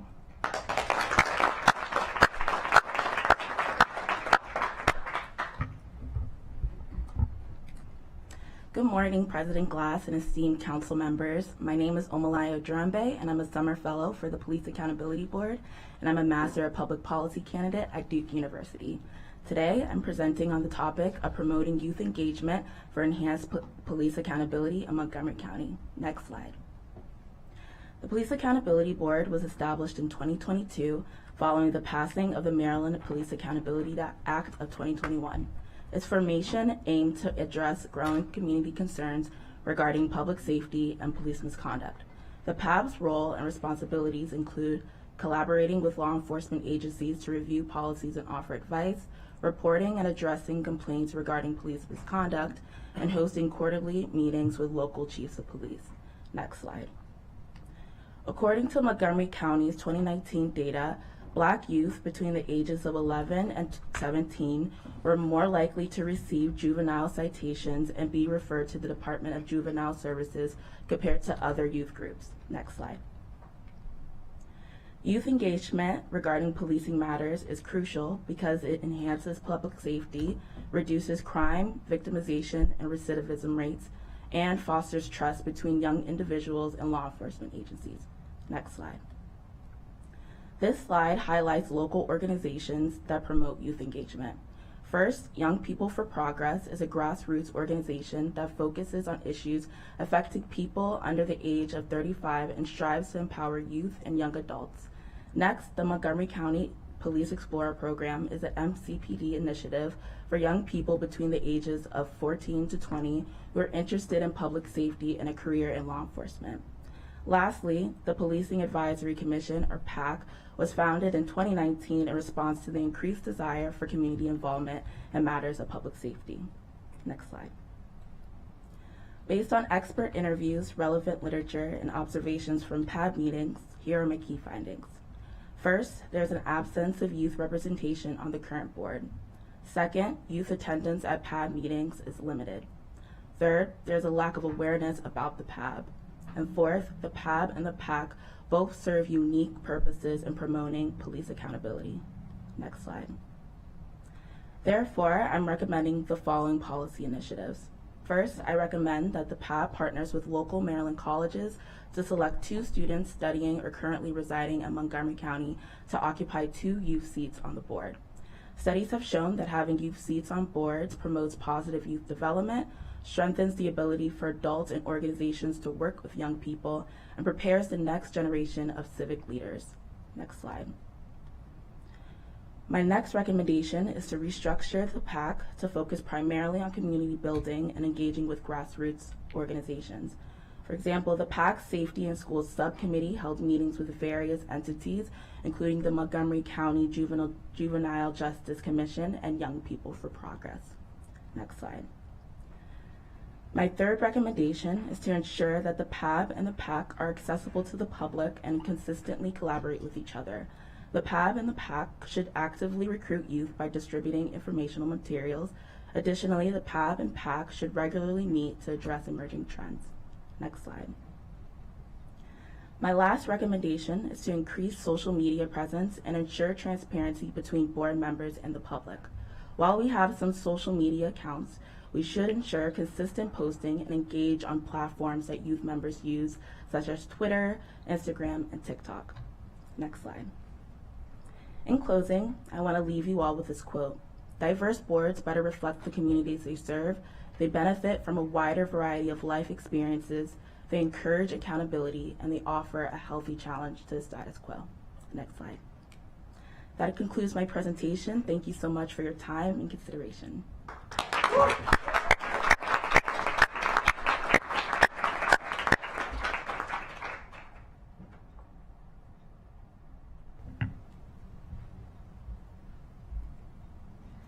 Good morning, and thank you for the opportunity to present today.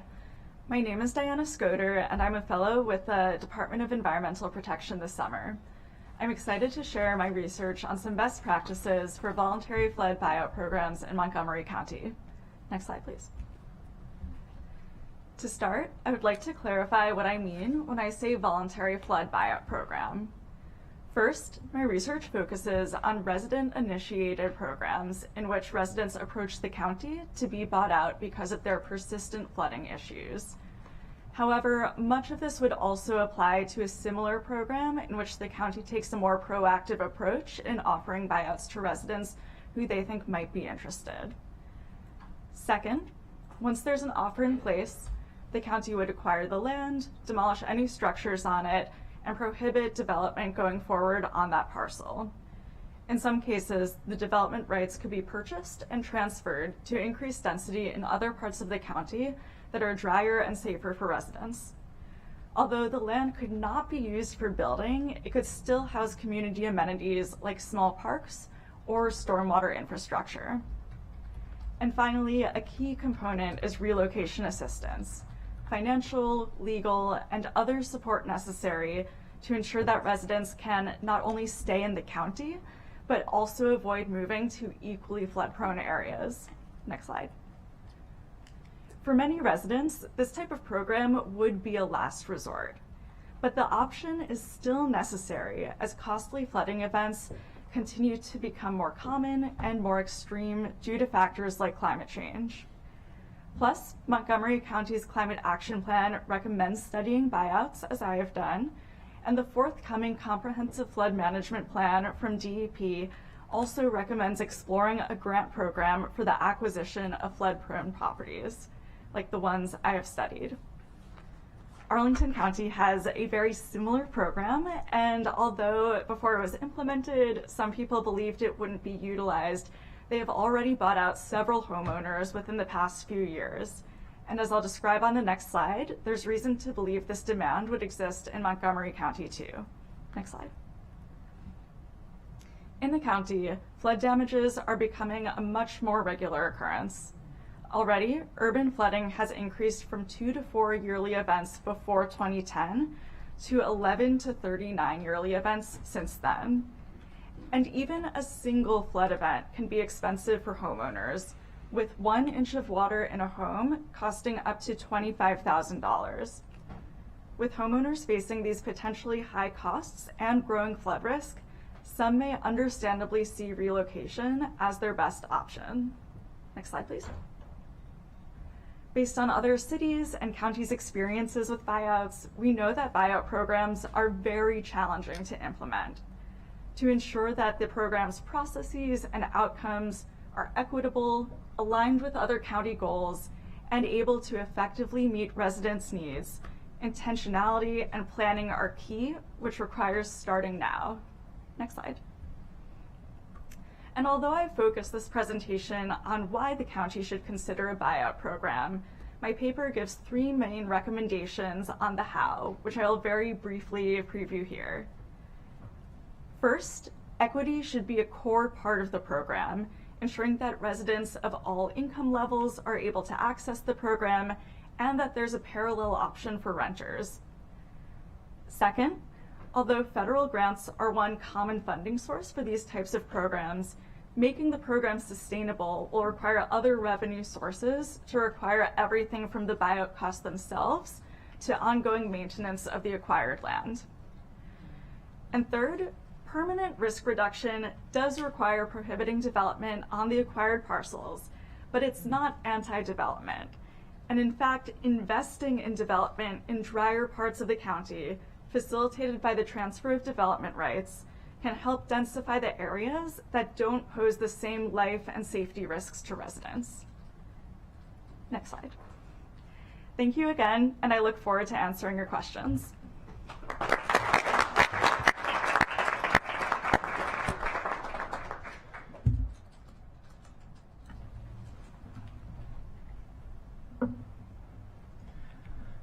Everyone should get the chance to build their financial future, not just those who are born into wealth. My name is Connor Weiss. I'm placed right here at the County Council, and I'm going to talk to you about baby bonds. But first, I want to talk about income and wealth. So looking at this figure, the x-axis groups our data by parent income level, subdivided by race and ethnicity. The y-axis shows median household income of those parents' children's households when they reach age 35. And as you can see, even among groups whose household income levels are equal, racial inequity persists across generations. And that is the nature of wealth. Benefits and injustices of the past are compounded into the present. Next slide, please. So, baby bonds. Baby bonds were conceived to address racial wealth inequality and provide asset-building opportunities for everyone, regardless of race, ethnicity, or background. And there are three main components. First, the government automatically creates an account and makes a substantial deposit for every eligible child at birth. Second, those funds are invested on the child's behalf to grow throughout their childhood. And third, upon turning 18, they can use their baby bond funds for an approved wealth-generating activity. Next slide. So Connecticut and DC both have established baby bonds programs, but for this presentation, I'm going to focus on Connecticut. And in Connecticut's program, they use Medicaid to determine eligibility. So only children born from Medicaid-eligible households participate and receive the initial $3,200 deposit at birth. In Connecticut, recipients don't receive recurring deposits, but accounts generate interest and are estimated to reach between $10,000 to $12,000 by adulthood, at which point funds can be used on approved wealth-generating activities. And on the next slide, we'll see who would benefit from a Connecticut model baby bonds program here in Montgomery County. So the figure here shows the distribution of Medicaid births by race and ethnicity in comparison to the demographic breakdown of the county. And in Montgomery County in 2020, about 1/3 of births were Medicaid births and would therefore be eligible for baby bonds. So roughly 1 in 3 babies born in the county are born into poverty. Those children start behind and often stay behind, and not just from a wealth building perspective. They're more likely to experience worse health outcomes, education outcomes, and justice involvement. On the next slide, we'll see how a baby bonds program would help those children. And so this is how a Connecticut model baby bonds program would work here. As you can see, in initial to the $3,200 deposit from the Connecticut program, I've included columns with other initial deposit values so you can compare how they would appreciate over time. The estimated program cost uses Medicaid birth statistics from the previous slide, but this is adjustable if you wanted to raise or lower the threshold for program eligibility. So the point here is this: there is a lot of flexibility in how you could design a baby bonds program for Montgomery County. And on the next slide, we'll see how baby bonds recipients could use their funds. Okay, so imagine a young aspiring scientist from Silver Spring who can put their baby bonds towards a degree in biology. After graduating, they get a job, let's say in the biotech industry, maybe even right here in the county. Funds from a baby bonds account by age 18 can cover a substantial portion of a degree at one of your local colleges or universities. Or if left to grow for 25 or 30 years, it could cover the cost of a 10% down payment on a $500,000 condo, townhouse, or house. And think of a baby bonds recipient with an entrepreneurial spirit who sees an opportunity in the marketplace and uses their funds to start or invest in a business. These are all examples of what this program could do for your residents. Next slide, please. So, my recommendation to you today is seize the opportunity. Become the first county in the U.S. to pass and enact baby bonds legislation, and or become leading advocates for its implementation at the state level. And I'd like to state this clearly one more time. Baby bonds addresses the racial wealth gap, not because race and ethnicity is a criteria for eligibility, but because Black and Hispanic residents are overrepresented in the low-income population who would be eligible for the program.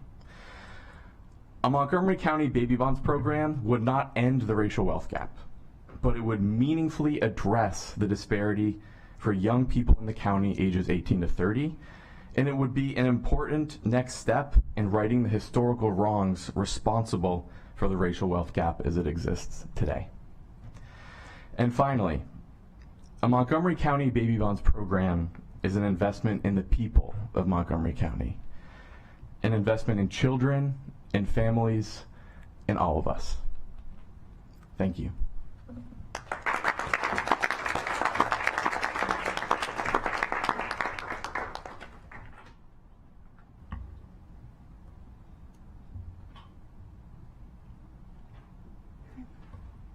Good morning, Council President Glass and council members. My name is Afyang Ibok, and I am a summer fellow with the Central Office and an MPA candidate at the Princeton School of Public and International Affairs. I am here today to discuss how we can better assist seniors who wish to age in place. Next. So why does this matter? Montgomery County is in a housing crisis and undergoing demographic shift, like much of the country. Both the county and the state have already recognized senior residents as a uniquely vulnerable group that requires special attention. Next. The 65+ population is projected to be 244,000 and exceed 20% of the population by 2040. This population has also become increasingly diverse over the last decade. Next. About 1 in 5 seniors is a renter, and nearly 6 in 10 are cost burdened, meaning they spend over 30% of their income on housing costs. Next. Now that we know about this population, let's discuss aging in place. The CDC defines aging in place as the ability to live in one's own home and community safely, independently, and comfortably, regardless of age, income, or ability level. Next. It is overwhelmingly the preference of seniors to age in place. The percentage of adults who want to stay in their current residences and communities steadily increases as they age, reaching 85% for adults 65 and above. Next. However, this isn't always possible. There are many barriers to aging in place: affordability, accessibility, and proximity to community resources being just 3. For this project, I am focusing on senior renters as they are more likely to be cost burdened and tend to have fewer assets to draw from compared to senior homeowners. Next. Here are 3 challenges for senior renters, the first of which I believe is very important. Number 1, the need for renter-focused assistance programs for home modifications. Though the Fair Housing Act prevents landlords from not permitting reasonable modifications in units, these are often at the expense of renters. The cost of these modifications can vary greatly, from hundreds to thousands, and this can strain low-income seniors. Next, the need for simplification of administrative tasks associated with assistance programs and additional assistance when possible. As adults age, juggling multiple administrative responsibilities can be burdensome, especially when 3.6% of Montgomery County seniors have a vision difficulty and 5.1% have cognitive difficulty. And finally, the need for education and more opportunities to give back. Next slide, please. With that in mind, I have 3 recommendations. Number 1, assess the feasibility of creating a senior-focused home modification assistance program for low-income senior renters.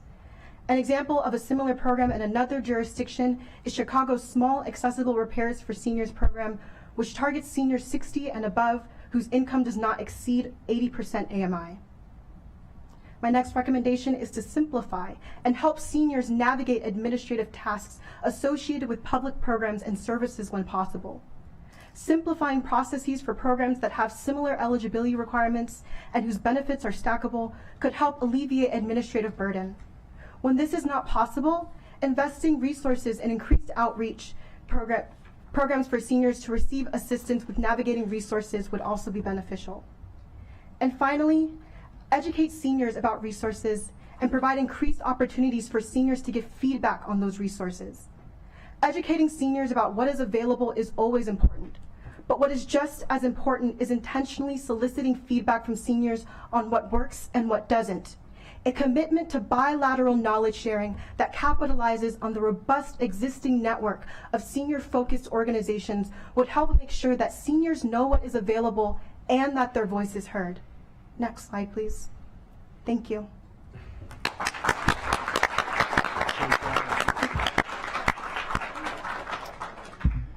Okay, 6 more incredible presentations. Thank you for sharing all of that with us. I'm been looking at my colleagues. Everyone's been writing and typing and texting, and so continued interest in the work that you've done and the proposals put forward. I could speak and would very much like to speak to every one of you. I'm going to lead by example and limit my comments. But you know, Wahid, when you were talking about green energy infrastructure, and particularly with the Department of Government Services, I was focused directly on Director Dice and was watching him, looking and following very closely. And so I will certainly be following up with him to see his thoughts, because there's a lot to unpack from what you said, but recognizing we have not yet met our energy goals, we have to do that, and we have to find a way to make it possible and make it happen. So thank you for that. And the only other quick comment I'm going to make is with Kayla, and very much appreciate the data and the presentation, because as you noted, not only the Washington Post, the New York Times have done a series of reports over the last number of years that recognizing this is a national problem. And I know it is true here in Montgomery County. I have read OLO reports that have dated back more than a decade, showing that our middle income and lower income households are paying more of their assessed value than other homes. And the 2 policy recommendations you provided, more oversight and community engagement, I think they're on target. I'm going to add a 3rd one, and it's one that I have stated from the dais and I have shared when I've gone to Annapolis. I have long believed that the State Department for Assessment and Taxation, otherwise known as SDAT, needs to be brought in-house. I think the county needs to provide that function, because we know our communities, we know our housing stock, and we know the differences. And it used to be in-house. And a number of decades ago, there was a decision to be made, the decision was made to bring it statewide. And I've spoken with the folks at SDAT, and they wouldn't lobby against bringing it back countywide. And so I think that is the best way to provide equitable taxation for all of our very diverse housing stock. And so thank you for illuminating it and bringing it to the attention for a lot of people who might not know that. And we talk a lot about taxes, but we rarely talk about the implementation and fair implementation of those taxes. And that doesn't require any changes. That's just what's fair. And so thank you for elevating that, and look forward to having follow-up conversations with all of you. Councilmember Stewart. Great, thank you. And here we thought today was our last session. We were going to go off into August recess, and you all gave us a lot of work to do moving forward. And I could spend, as the council president just said, time with each of you, but I just wanted to highlight a couple of things. And again, agree with the council president on the work looking at our energy efficiency work. We need to delve into that. On looking at assessments, it's a great presentation elevating that. And one of the things also that I've had the opportunity to look into when I was mayor was the appeals process and the issues with the appeals process and how that feeds into the inequities in assessments, and would love to talk to you more about that.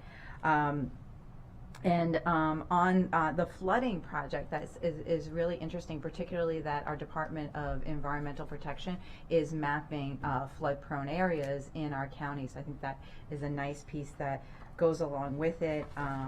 And we've had lots of conversations lately about our police advisory board and our aging in place and home ownership, and I really appreciate you all elevating those things.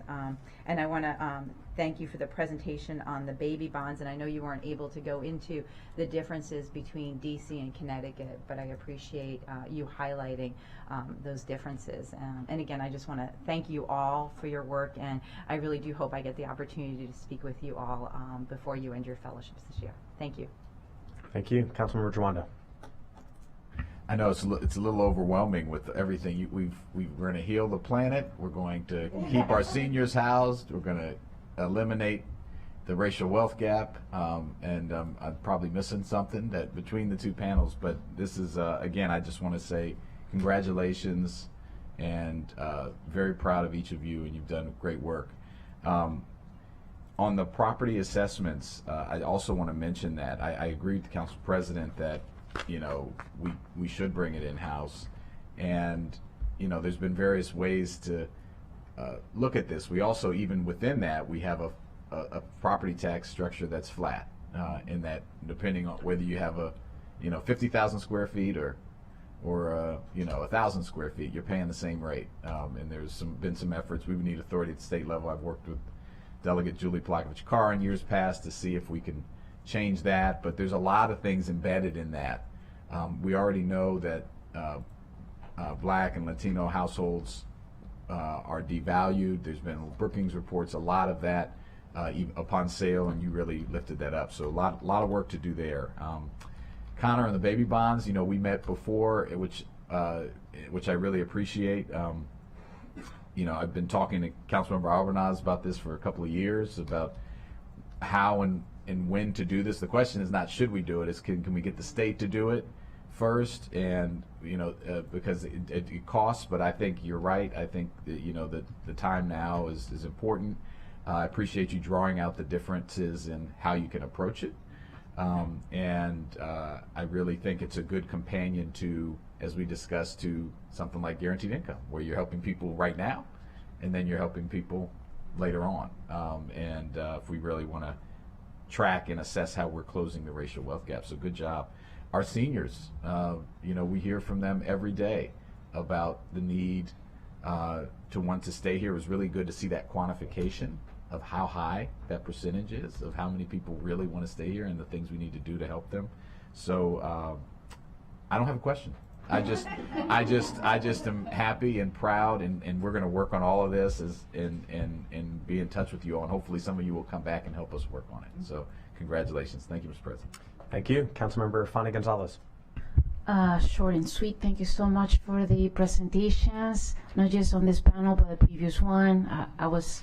I didn't want to ask a question in the previous panel, not because I didn't like it, it's just I wanted to hold it for the sake of time.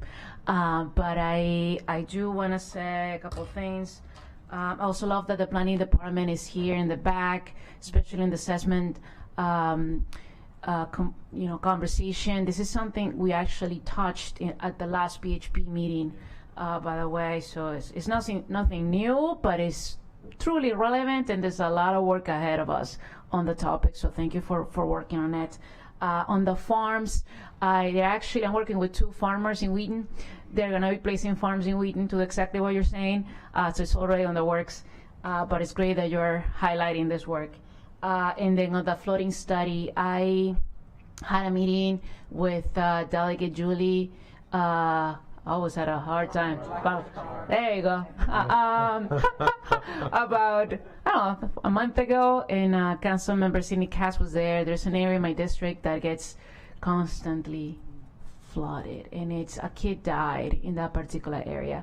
So in that meeting, I had WSSC, the planning department, everybody was there. You should have been there. I just had no idea you were working on this. But it's, I'm on it. So, but I'm glad you raised it. And on the baby bonds, highly familiar, and actually, you just stole my thunder. So stay tuned in the fall. So that's all I'm gonna say here. And other than that, very proud of all of you. I can speak on every single topic, but just again, for the sake of time, I'm just gonna end it here, and I hope you can remain in touch so you can see that your work is gonna be reality. I honestly think so, especially on this council. Lots of us are very passionate about social justice and environmental justice and economic justice, and that's what you all explained today. So thank you. Councilmember Fanny Gonzalez keeping us in suspense through recess to stay tuned till the fall. Councilmember Albornoz. Thanks. Great job again. Just always incredibly impressed by these presentations and the way that you've been able to dive into these various issues. I also could highlight something in every single one of your presentations. I'll just, Connor, thank you. So Councilmember Joanna and I looked at each other because we have been talking about this issue for a while now, and the guaranteed income pilot, the initial evaluation has come back extraordinarily positive. It's doing exactly what we had hoped it would do. And I'll just underscore, the Maryland 529 plan is a version of a baby bond, but it's not accessible to too many of our families. And so the baby bond makes so much sense on so many different levels and is a national movement that I think we should stay in front of. Because I do think over the long run, the economic equity is among the issues that underlies everything that we talk about.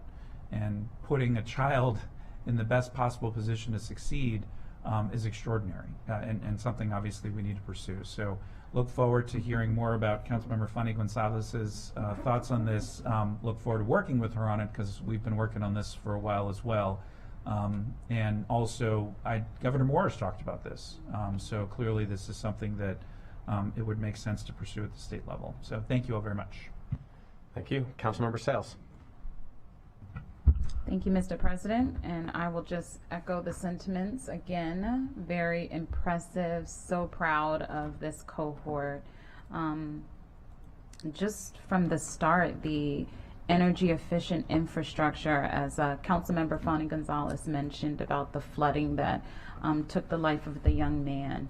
I used to work at the Nature Conservancy, and this is, the work that they do with making sure that our infrastructure is resilient, but the buyout program is really interesting to think about preserving that space as just green space and, reverting it back to its original sort of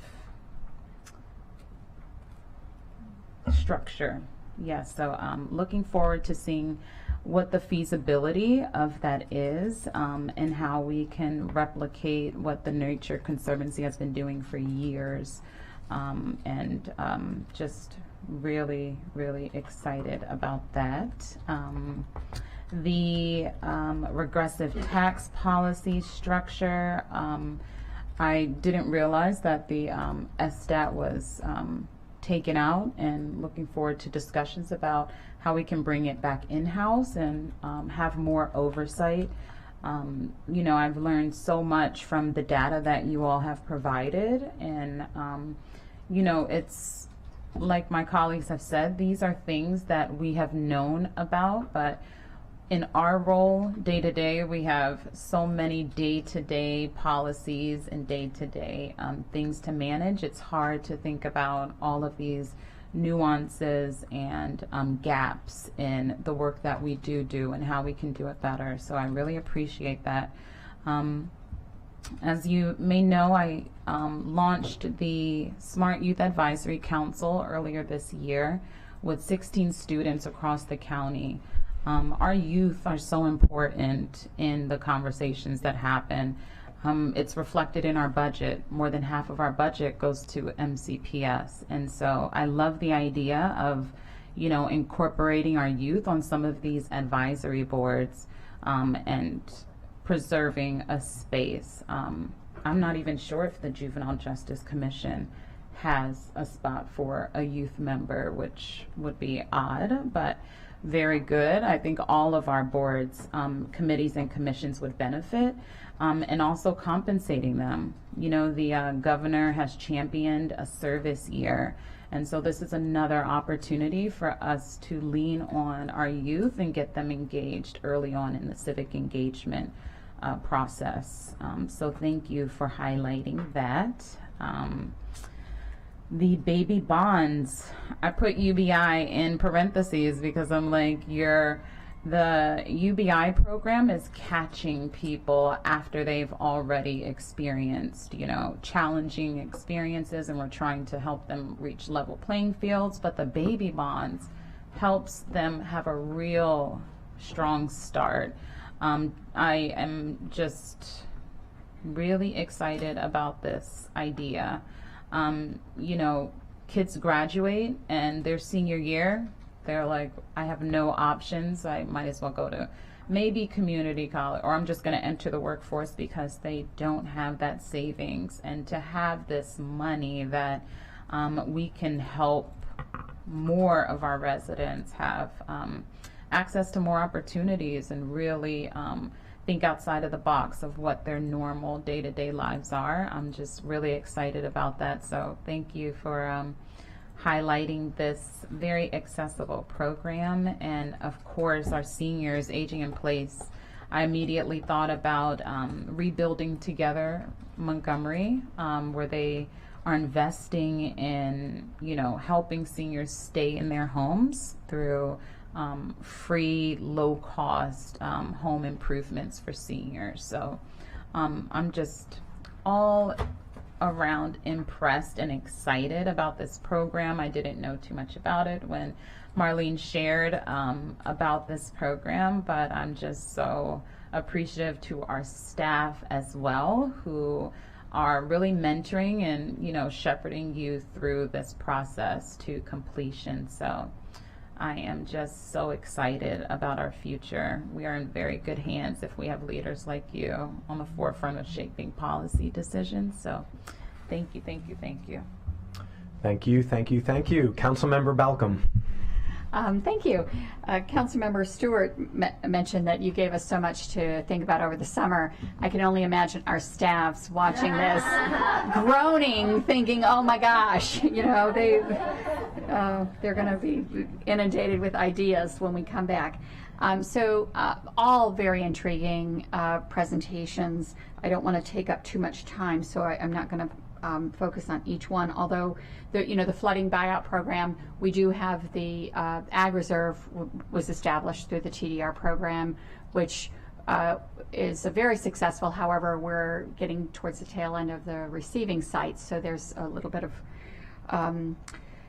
challenge there. I do also want to talk about the baby bonds program. I think that's really great. Just questions. So who would own the bond? Who would manage the fund? Well, who would? No, if we're providing bonds, the child would own the bond. Yes. Right. Yes. So what would prevent the holder of cashing in the bond early? So, first, thank you for the question, and I'll just make the point, this will be one of the many nuances and policy details I'll go into my paper, but this will be a fund that's managed by the government, ideally, and will only be accessible at 18 at the earliest possible point for an approved wealth-generating activity. So most commonly, that's considered pursuing a degree in education, buying a home, investing in a business. But how you define a wealth generating activity or asset building, there's room there. But in terms of the actual process, you would be able to decide what that looks like in terms of verifying that and dispersing the funds. Does that answer your question? Yes. Yeah. Thank you. And then Councilmember Albornoz mentioned the 529 plan. So did you look at the pros and cons of the 529 versus the baby bond? Yeah, the 529 is a fantastic and oft underutilized program. I think it's a fantastic program, and I mean, there's options there as well. Should the county explore baby bonds and say, we're going to advocate it for the state level, but maybe there are lessons from a baby bonds program we want to apply to 529. So including helping more people enroll and create starting to save earlier. But baby bonds generally, I just like to call it an and, not an or program, and that it is complementary with all the support services that already exist today. And so there is that possibility to use it for education, but with 529, those often rely on people and families to make the contributions into those accounts. So again, it creates the problem of people having to divert resources, and often moderate to low income households diverting resources in other areas of need. Or baby bonds, it is an endowment for them that they do not have to touch or worry about until college. Thank you. Thank you. That I think it's a great program. And just briefly, the aging in place. You know, it's a common issue that we have across all programs. I mentioned it in the prior panel of reaching. You know, how do we reach the seniors that are not already engaged, and that's difficult. And there is a bit of a paradox with aging in place, because it's much easier to reach seniors in more of a communal living, but so we have to kind of weigh that. But have you thought about how to reach the seniors who are isolated?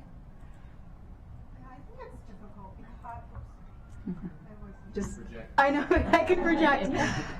I think, well, first of all, I want to say, I think the county is already doing such an amazing job in terms of all the organizations and advocacy groups that are reaching out, having virtual options and in-person options.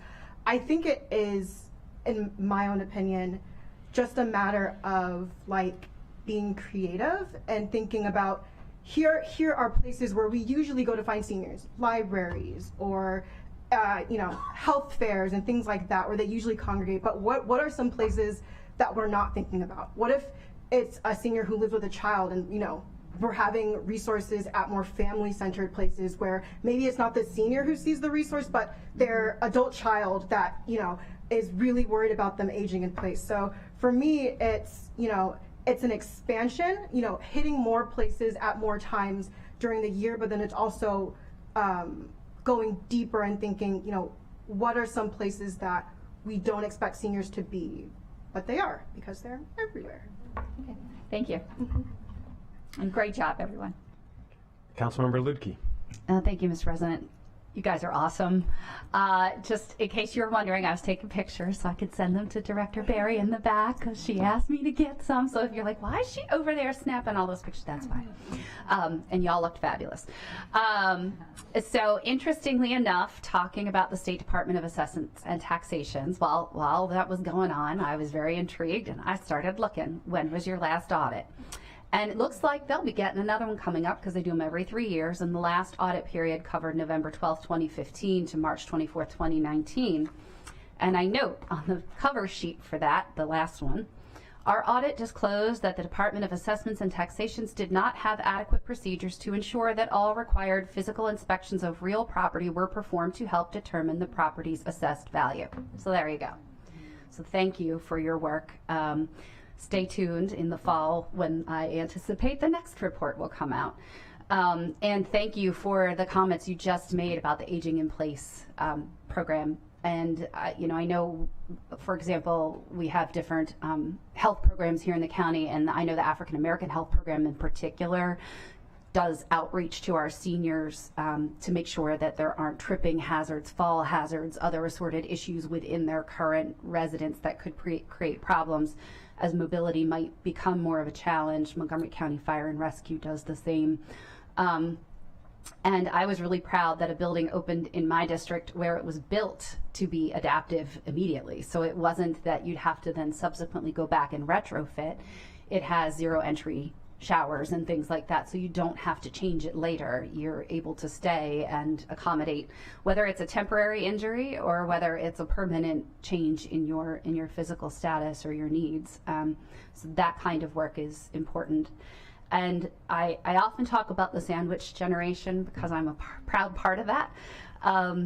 But educating within the school system and making, since schools are the hubs of our community, they are great places to make sure that those who find themselves caring for children as well as caring for parents are able to access that information. And truthfully, you get a 2-for-1, because you're then helping facilitate the getting that information to our senior population, and you're helping those of us in middle age yeah, I'm comfortably in middle age, to be forward thinking about our own selves and managing our own care.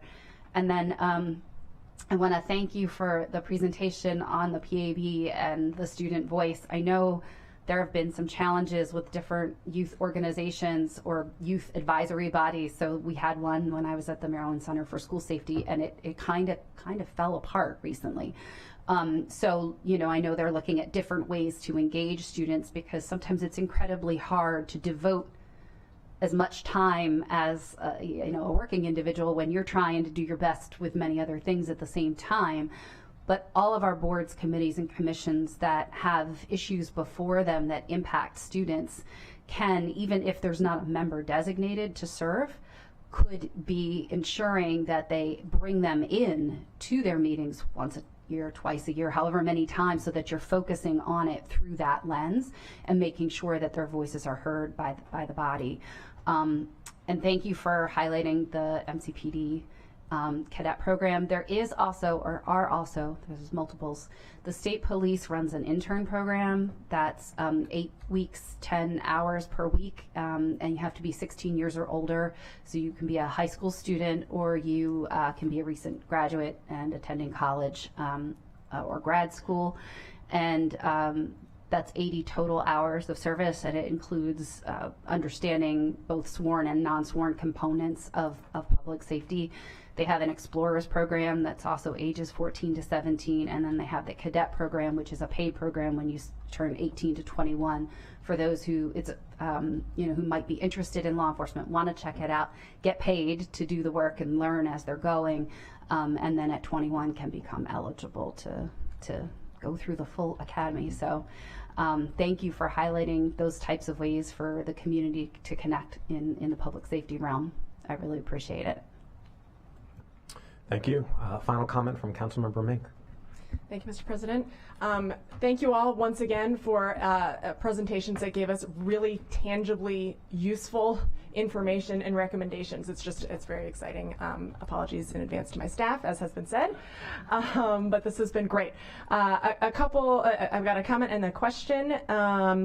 Connor, on the baby bonds, I was just going to note that in Montgomery County, we have just lowered the barrier, I would say, to implementing a program such as this, because as you were talking, I was thinking about the need for financial literacy, right? When if we're going to be setting up our 18-year-olds to be ready to make some serious, you know, wealth building investments or decisions, we want to make sure that they have the financial literacy to be able to make the best decision for them. And I saw that in Connecticut, to be eligible to file a claim, you're nodding, participants are required to complete a financial literacy course. And in Montgomery County, MCPS in June did vote to have the superintendent bring a proposal for implementing financial literacy as a graduation requirement. And they're going to be looking at that proposal in conjunction with the 2024 school year. So that's an exciting opportunity. And my screen just went blank, but I think that's okay. So I just wanted to note that, you know, really have the wheels turning with whether that is, you know, should be part of the conversation. Related to having youth on our boards, just wanted to thank you for the framing of that and the research and the data that you provided related to it, because I think often when we think about who should be on our boards, it's like, it's a gift to this community. We're going to give you a platform. But what you provided us with is some data and research about how providing those seats is useful to us in pursuing some of our shared goals. So that's really, I think, helpful framing and research for us to help us in our decision making. I thought it was a really interesting point also that you raised to have 2 members to avoid tokenization, and I wondered if you could speak to that recommendation a little bit. Yeah, I think having 2 youth seats will definitely avoid tokenism. I also think it'll make them feel more comfortable to share their views and drive more youth engagement. Not only within like the participation with being a board member, but also being public facing and driving some of their youth friends to join some of the PAB meetings. So I think having 2 voices will incentivize greater engagement in the future. Thank you so much. I appreciate it. Thank you all for your work, and I yield. Again, we are overwhelmed by your ideas and your enthusiasm. We will all be in touch. As Councilmember Stewart mentioned, August will be a working month for us, following up with you, diving deep into the reports. And so we very much appreciate all the work that you've done, all 12 of you. We hope that you have found this to be a meaningful process and time, and look forward to seeing the fruits of your labor and ideas manifest into policy, put into our budgets, and enacted into laws in the years to come. So one more round of applause for our fellows.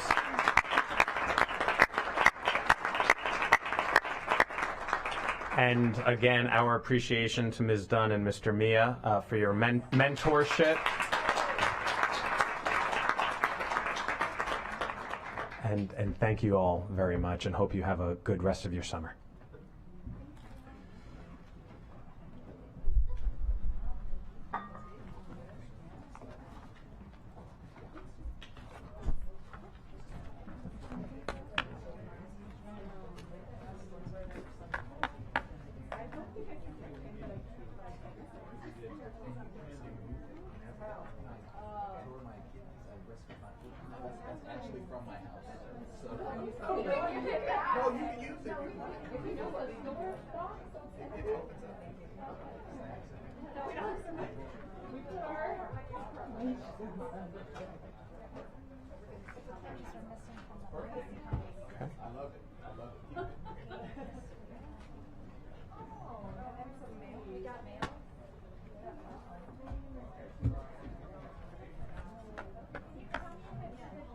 I'll tell you if it comes on. Oh, there is a Ziploc bag.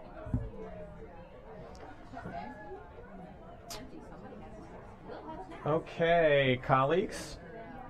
We are now going to move into part one of our district council session today.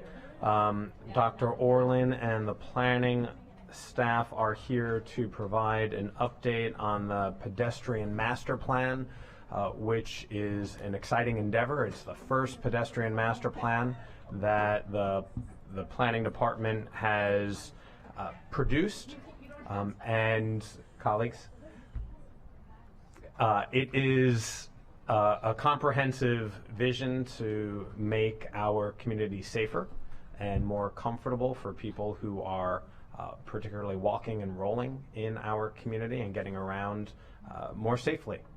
And again, the reason this is so incredibly important is because in the year 2023, in the first 6 months of this year, we've had 320 pedestrians and bicyclists who've been hit by cars, and 9 of our neighbors have been tragically killed.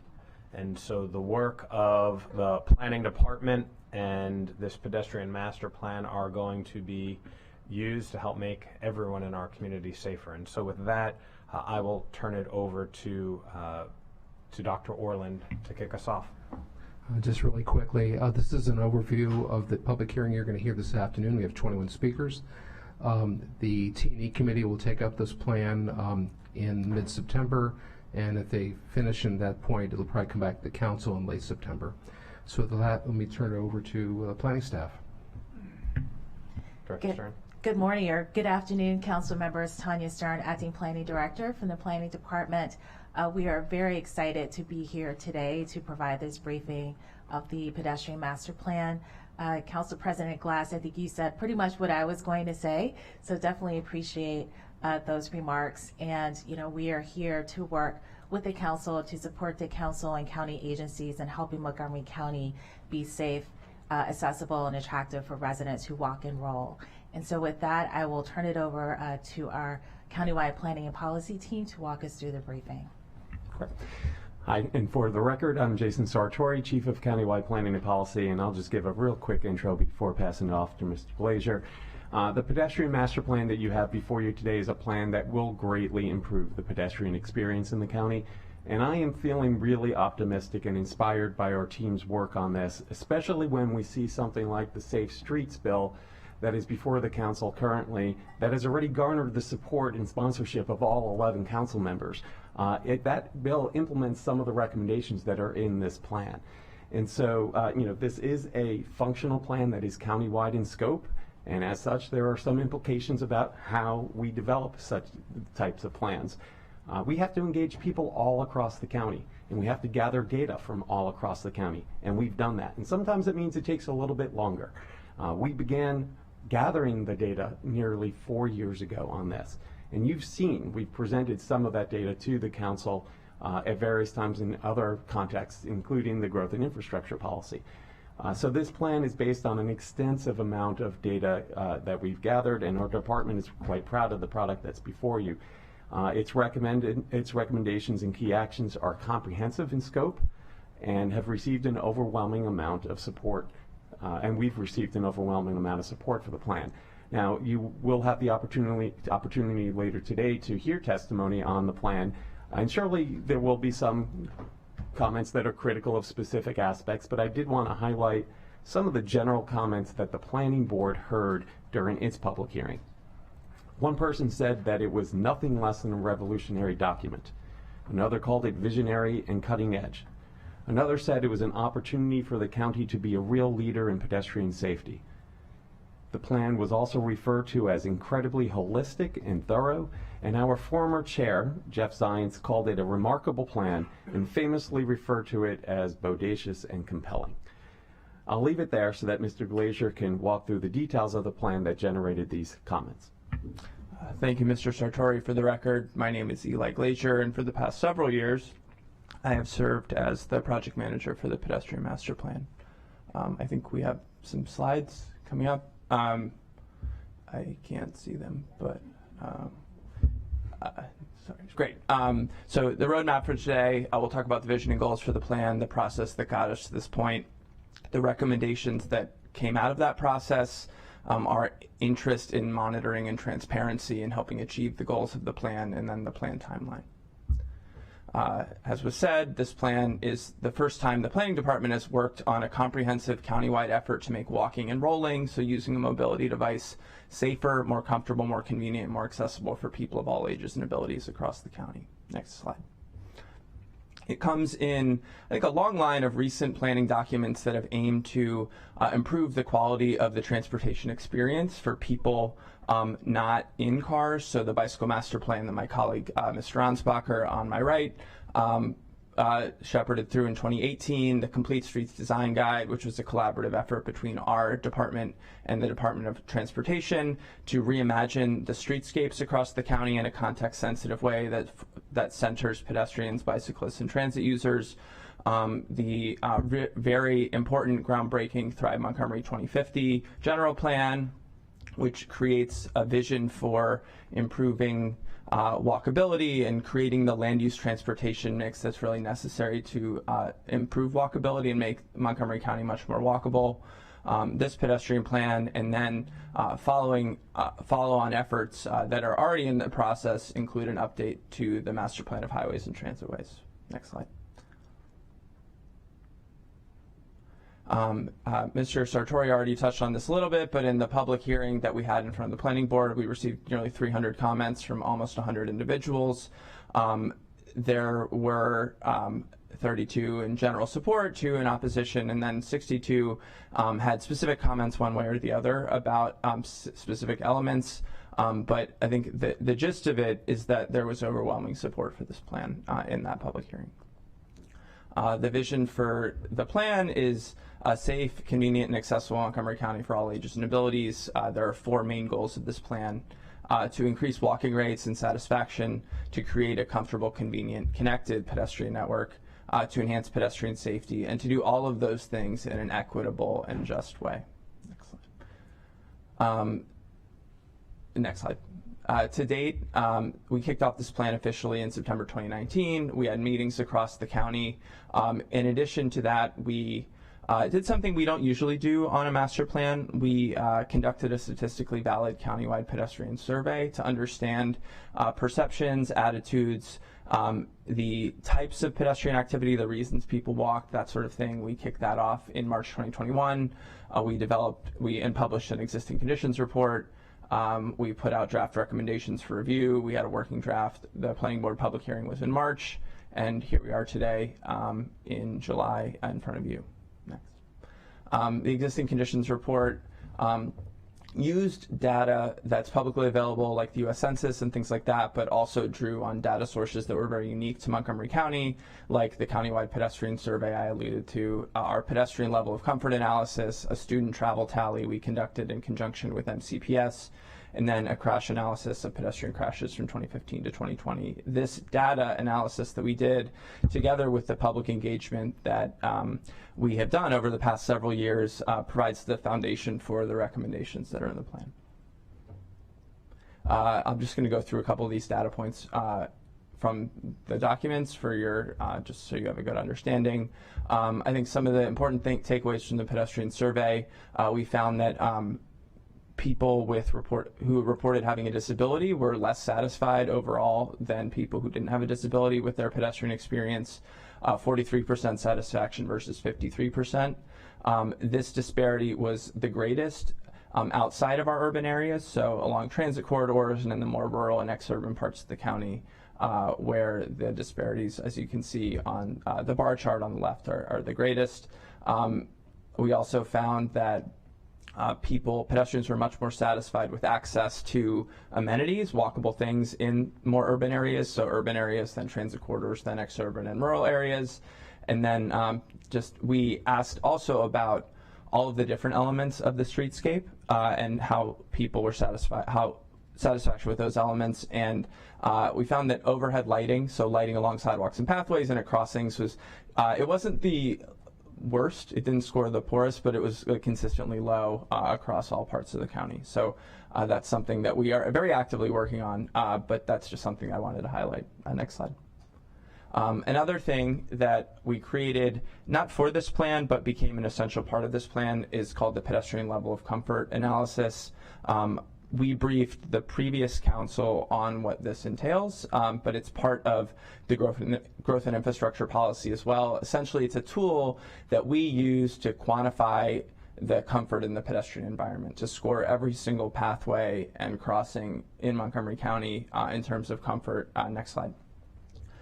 From 1 or dark blue on these maps are very comfortable, so this is an all ages and abilities pathway or facility, up to 4 are undesirable. So this is some place that you certainly wouldn't want to walk with your kids, and you probably don't want to walk by yourself. That's just missing some basic elements like sidewalks, or they're too narrow, or things like that. Next slide. So one of the, I think, really cool things that this enables us to do, this countywide analysis of pedestrian comfort, is conduct analysis about how comfortable it is to access different destinations in Montgomery County. So this is an example of access to Galway Elementary School. And if we go to the next slide, you can zoom in and see that the thicker lines are the lines that, based on a shortest path, more students are walking along, and the red lines are the ones that are uncomfortable, and the blue lines are the ones that are more comfortable. So what this analysis allows us to do for schools, libraries, transit stations, parks, et cetera, is to understand where those weakest links are, those really uncomfortable segments that are carrying a lot of people. So from a cost-benefit perspective, we can understand where we might want to focus investments to have the largest impact on the largest number of people. So that's just an example. Next slide. We worked with MCPS on a student travel tally to really understand how students across Montgomery County were getting to and departing from schools. I think a foundational piece of this plan is making it easier and safer for kids to walk to school, because I think folks who have been in the work sessions on the Safe Streets Act know, I think if we can make it easier and safer for kids to walk to school, schools are all over the county, we're making it easier and safer for everybody to walk everywhere. So this tally was completed by over 70,000 students in late 2019. We found that about 12% of students walked to school countywide, 16% walked from school, and the walking rates, actually, the older you get, the less likely you are to walk, partially because high schools tend to be further away from where people live than elementary schools, and then also you may have friends, you may drive, you have friends who drive, you take the bus, you work somewhere else after school, things like that. So that's another thing that we found. We did a pedestrian crash analysis. There were a lot of findings there, which I would encourage, if you haven't already checked out the existing conditions part of the plan or the full existing conditions report, to check that out. But ostensibly, the pie charts on the left show that in our equity focus areas, which is a planning department sort of analog to equity emphasis areas, those areas make up about 14% of the roadway miles in the county, but we're the site of 40% of the pedestrian crashes and 44% of the pedestrian fatalities and severe injuries. So a really big disparity, obviously, in pedestrian safety in our equity communities. And then the chart on the right really shows that the highlighted areas, the highlighted street classifications make up about 5%, I believe, of our roadway miles, but are responsible for over 50% of our pedestrians being killed or severely injured. So there are, we have a lot of roads in Montgomery County, but there are very few roads where the majority of the crashes and severe injuries are happening. So takeaways from the existing conditions. For the first goal, increasing walking rates, we really need to address issues that pedestrians with disabilities face, and really we need to improve satisfaction with all elements of the pedestrian experience, along streets, but also crossing streets. Second goal, creating a comfortable, convenient network. We need to fill sidewalk gaps. We need to prioritize adding landscape buffers on high-speed streets to separate sidewalks from high-speed travel, provide pedestrian refuges so people have a place to queue when they're crossing wider streets, really make a focus on crossing improvements to make it safer to cross, improving comfortable access to elementary schools, and then prioritizing safer crossings to our park properties. Goal 3, reducing high-speed crashes, addressing that disparity in pedestrian safety between equity focus areas and the rest of the county, improving lighting, and then communicating permitted pedestrian activity. Part of the pedestrian survey asked people questions about what was lawful or unlawful about walking or driving near pedestrians, and there were many issues. Understanding of what the actual law is fairly low relative to what you would hope and expect, so there are opportunities for more education. And then the last goal, doing all of this in an equitable and just way. We know we need to address these disparities in satisfaction, access, and safety where they exist, and then we need to make progress on achieving the other plan goals in an equitable way. As I said, the recommendations in this plan build on that existing conditions data collection and the hundreds of conversations we've had with community members across the county. There are 4 main types of recommendations, which I'll get into now a little bit. Next slide. Just the design, policy, and programming recommendations you can think of as those policy level, holistic, may not change the county overnight, but as things are reconstructed, intersections are redesigned, new sidewalks are built, things like that, there will be transformative change. Some of the I think really important recommendations here are providing more time for younger pedestrians, older pedestrians, those with mobility issues, to cross the street, improving driver education, particularly for people driving vehicles that may have blind spots or may be overly large, things like that. Pivoting from a reactive process when it comes to sidewalk construction and maintenance to a more proactive process. Identifying opportunities to change how our streets are designed so that we're helping to mitigate climate impacts to pedestrians like extreme heat. Beginning a conversation about the transfer of some state highways or the transfer of operational responsibilities for state highways to county control to allow us to improve design flexibility and accountability when it comes to achieving our goals in Vision Zero and transit and things like that.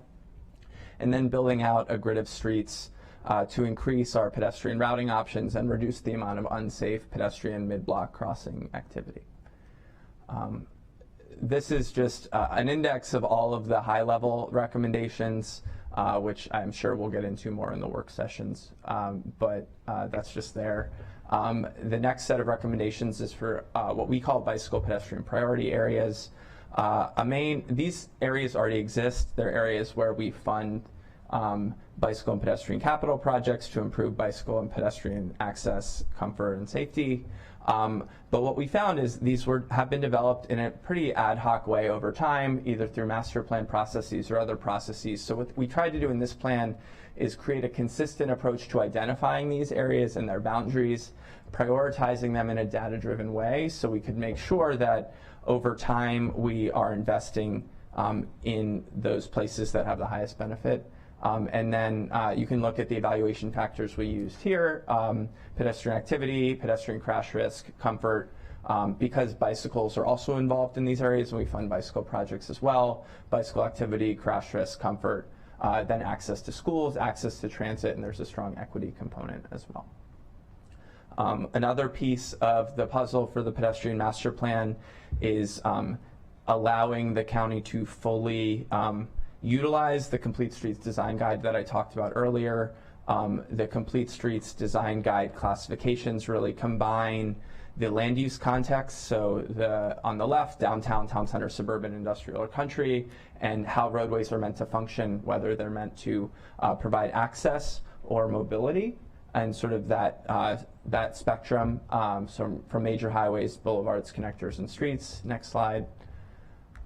So we have these new street classifications, relatively new street classifications that each of these have different requirements, different defaults, different minimums, different preferred widths for sidewalks, for landscape buffers, and other things. So it's really important that from a pedestrian perspective we get these right, because how the streets are classified has a direct relationship to the quality of the pedestrian environment that's built. Next slide. To date, sort of transitioning from the old road classifications to the Complete Streets Design Guide classifications, the council approved Bill 24-22 and 34-22. We are identifying master plan area types in this plan, and then additional technical classification will happen as part of the technical update to the master plan of highways and transitways, which I had said has recently started. These area types, there's a map on the left for the whole county that identifies what are and will become downtowns, town centers, suburban areas, industrial areas, and sort of the country areas of the county. On the right is a more zoomed in version of what the Germantown Transit Center Germantown Town Center boundary looks like. It's okay. The next piece of this, there are two elements, I think. Taking a step back, some of the plans that you've seen from our department, like the bicycle master plan, that are about specific modes, may make specific recommendations about specific types of facilities on specific types of streets. We have not done that largely in the pedestrian plan, except in these specific instances. We identified something I think that may be unique to this pedestrian plan compared to all of the other ones we reviewed across the county. We've made recommendations on what we're calling pedestrian shortcuts. So these are those dirt path connections that connect a cul-de-sac to another street, or connect between streets, or connect a park to a road, where essentially there's a connection that's been created over time by people walking that does not formally exist in the pedestrian network. So we used, I would say, a pretty unique and, to give our ITI team impressive public, give them some credit, a really cool interactive engagement tool to collect some of these connections across the county. And then we looked through all of them and worked with our parks colleagues to identify 310 of these connections that we would recommend to be in this plan, so that if there are opportunities for public investment through the capital improvement program, or as part of private development when it comes to sort of off-site pedestrian improvements that we look at through the growth and infrastructure policy, or frontage improvements or things like that. Putting them in this plan gives us the opportunity to get these connections built so they can become not just sort of fair weather connections for people who are able-bodied, but more accessible connections at all times of year and all times of day for people. Next slide. We also made recommendations on side paths, which are shared pedestrian and bicycle pathways along some of our country roads, in line with guidance from the Complete Streets Design Guide. Next slide. There are about 21 side paths recommended in the planning board draft that's before you. And then the last piece, this is a plan that we definitely do not want to sit on the shelf. We want things to happen with this plan, so we're planning on measuring our progress in a transparent way in how the recommendations are being implemented, and then how the county is achieving the performance measure targets that are in our goals and objectives section. So we plan on cataloging this using our project website and through a biennial monitoring report similar to what's currently done with the bicycle master plan. So with that, I appreciate your time.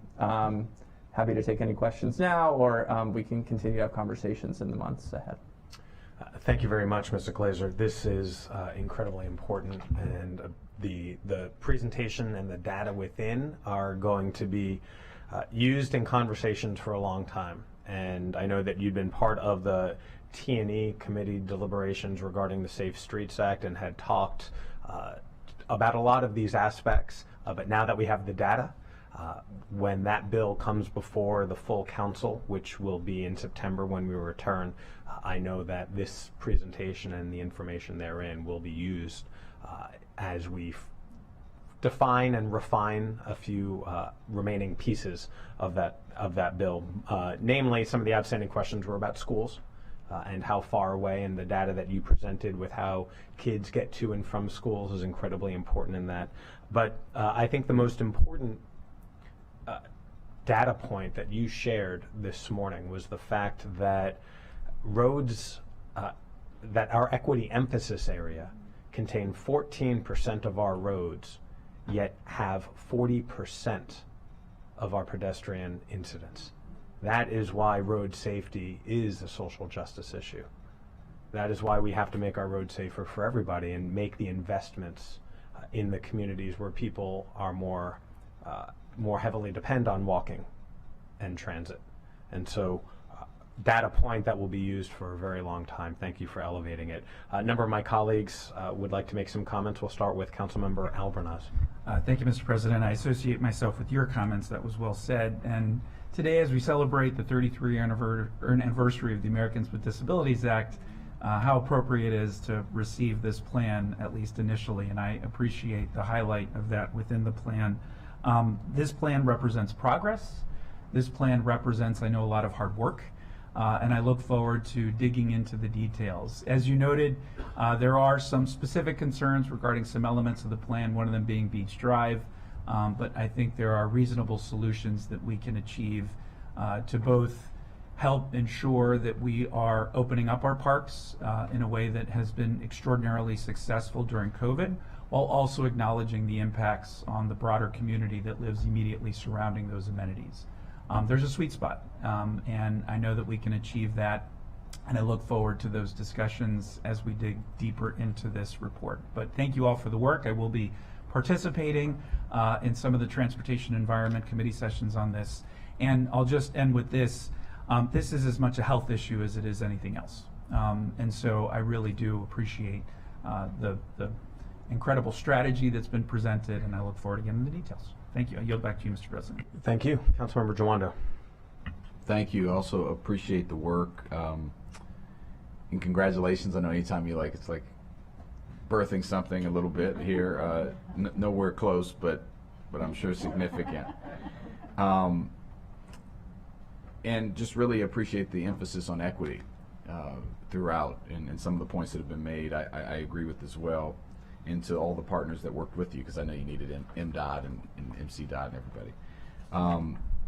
We have to prioritize people and pedestrians and their safety. You mentioned our students, and obviously as a dad of 4 and Councilmember Albernaz is 4 in the back. I know he's doing his tradition of having lunch with them at the end of session, but it's good to see his 4. But as the dad of 4 and also the chair of the Education Committee, this council, previous council, has worked a lot on making sure we assess walk shed areas and make sure we have good pedestrian access to and from schools. So this will be really helpful. I really appreciated that I think you said 70,000 students that you looked at. That's a significant number, almost just under half. So that's going to be really important. I also appreciate your willingness to shake things up, in this document.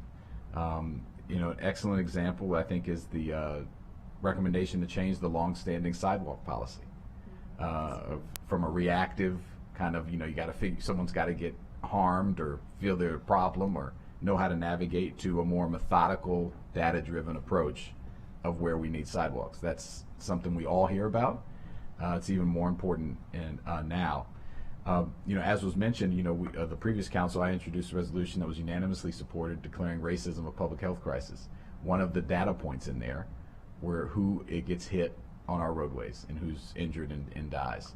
Obviously disproportionately Black and Latino and immigrant, and because of the design failures of the past and not prioritizing people. So all of that to say, these are not pedestrian casualties, are not random events. They were planned based on how we've designed our roadways. So we're going to have to be just as intentional in undoing it. So really, really look forward to digging into this. And I would just ask the President, I'll try to join T&E too, but maybe on the education stuff, maybe we could do some joint when we get to those portions. But I just think it's so critical, and a lot of parents and a lot of community members are thinking about it. So thank you for your work.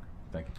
I appreciate that, Councilmember Jawando, and as I just noted, a big part of the conversation at T&E regarding the Safe Streets Act was about walking to and from school, the walk sheds, how far, who to incorporate, and so when that comes before the full council, we'll have a robust conversation about that particular item, but yes to everything else you said. Councilmember Luedtke. Thank you, Mr. President. And I just wanted to talk, because I know we talk about areas where public transit is being accessed, and of course there's a pedestrian public transit nexus, right? But one of the things that often gets lost in that discussion is that up county, we have bus stops that are not in places where there's a sidewalk or even a place for a car dropping someone off to let them off to get on the bus.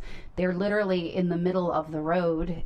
So you were mentioning the whole notion of people crossing mid-block, so to speak. And then, certainly down county, we have places where there are bus stops that would be what you would consider from a driver's perspective mid-block, but there's a pedestrian walkway in the middle and it's hard and they don't stop for the pedestrians, which is a huge concern.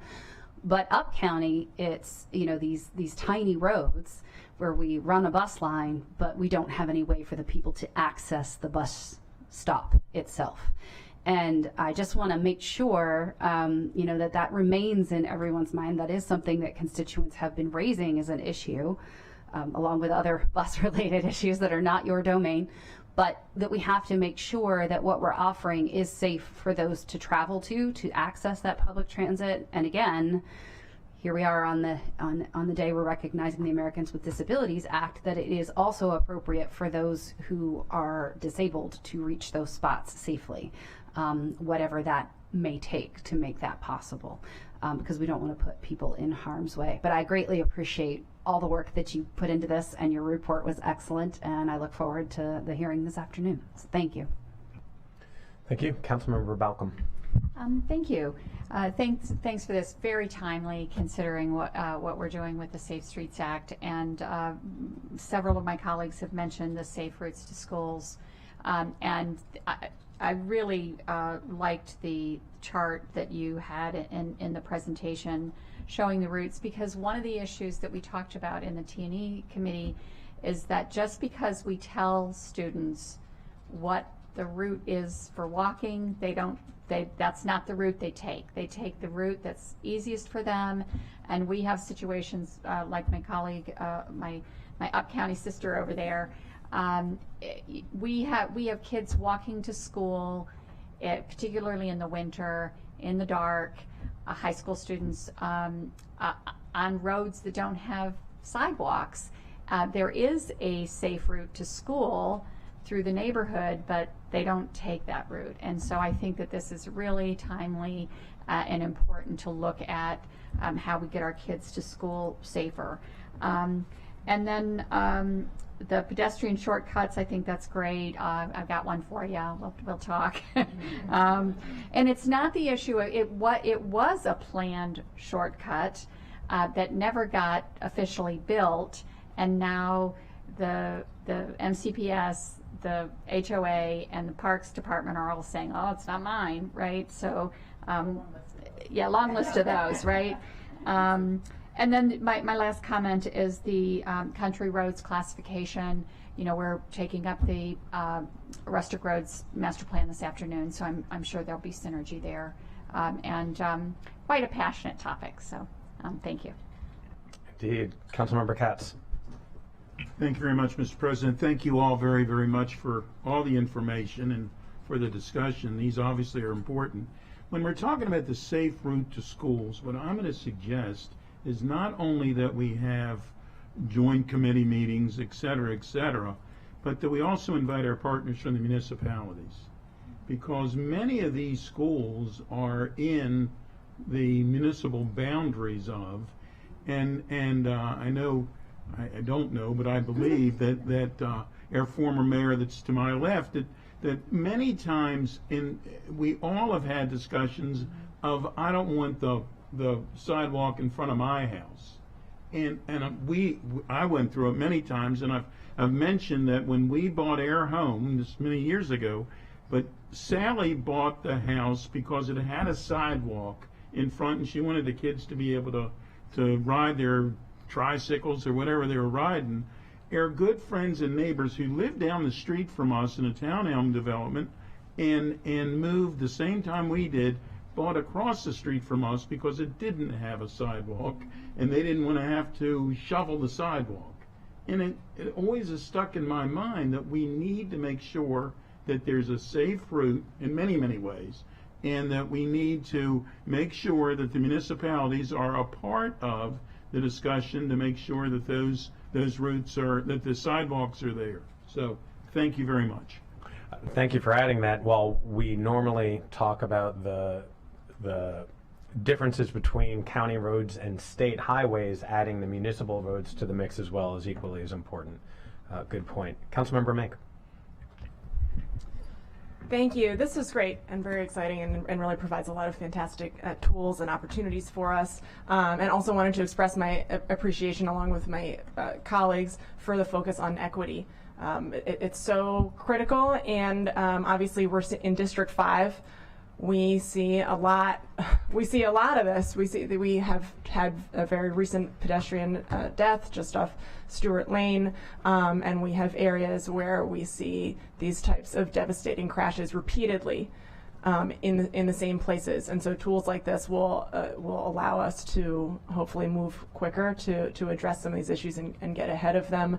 And wanted to note your finding that sidewalks in the equity focus areas tend to be narrower than sidewalks in other areas of the county, I think is a really critical point. And using the data-driven approach to allocating our sidewalk resources rather than responding to which I realize Councilmember Jawanda pointed out, this is a little bit of a controversial issue, but for the issues that you have raised here around equity, it's really important. And I would be interested to know in terms of, we know that the sidewalks in EFAs are narrower, just in terms of where we have sidewalks in place in our EFAs compared to other places, and I realize that there's difficulties in making comparisons that make sense there because there are so many variables. But I would just be interested to know, is there a way that we could have a lens for that? And also wanted to note that all of the points that you made in there around the ADA accessibility, that it's going to be so important for us to have some kind of systemic, non-reactive system for improving pedestrian safety for people with disabilities, because certainly what we see is there is real advocacy fatigue when it falls into the shoulders of wheelchair users and others who really rely on us having wide, clear, present sidewalks, and so figuring out from our side how can we get ahead of that so it's not falling on the shoulders of the same people to continue to point out where we're falling short is going to be an important piece of this also, I think. Thanks very much. Good comments there, and Councilmember Mink, I'll also add regarding sidewalks in the equity emphasis areas, that's exactly why I introduced and the council passed the Shovel Our Sidewalks Act, which, we're in the middle of a hot summer, record heat, but should there be any snow during the winter, the county will shovel the sidewalks specifically in the equity emphasis areas, recognizing the outsized role that pedestrians walking to buses, walking to transit, or just walking, the importance of that, right? So thank you for elevating that. Thank you to our planning department for this, and Mr. Glazer for your work. Again, when we come back from recess, we will take up the Safe Streets Act to further this conversation, but it doesn't end there. The T&E committee will take this up in a more robust fashion, and welcome all of my colleagues to join us at the committee. So thank you for your work. Dr. Olin, anything else? We're good? Okay, thank you.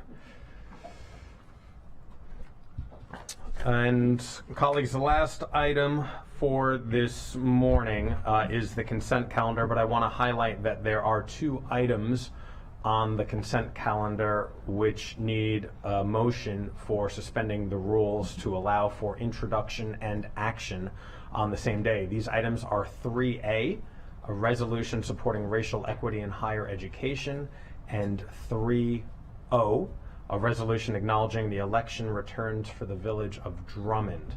So unless there is an objection, I'd like to motion that we move these items en masse and move the rules of procedure to include those both items. Are there any objection? Nope.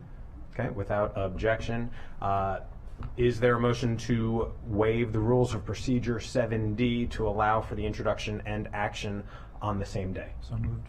Moved by Councilmember Albornoz. Second. Seconded by Councilmember Fani Gonzalez. All those in favor of the motion? That is unanimous. Now I need a motion to approve the consent calendar. Moved by Councilmember Juando, seconded by Councilmember Sales. All those in favor? And that is unanimous. And with that, we will return at 1 o'clock for 2 different proclamations. We're in recess.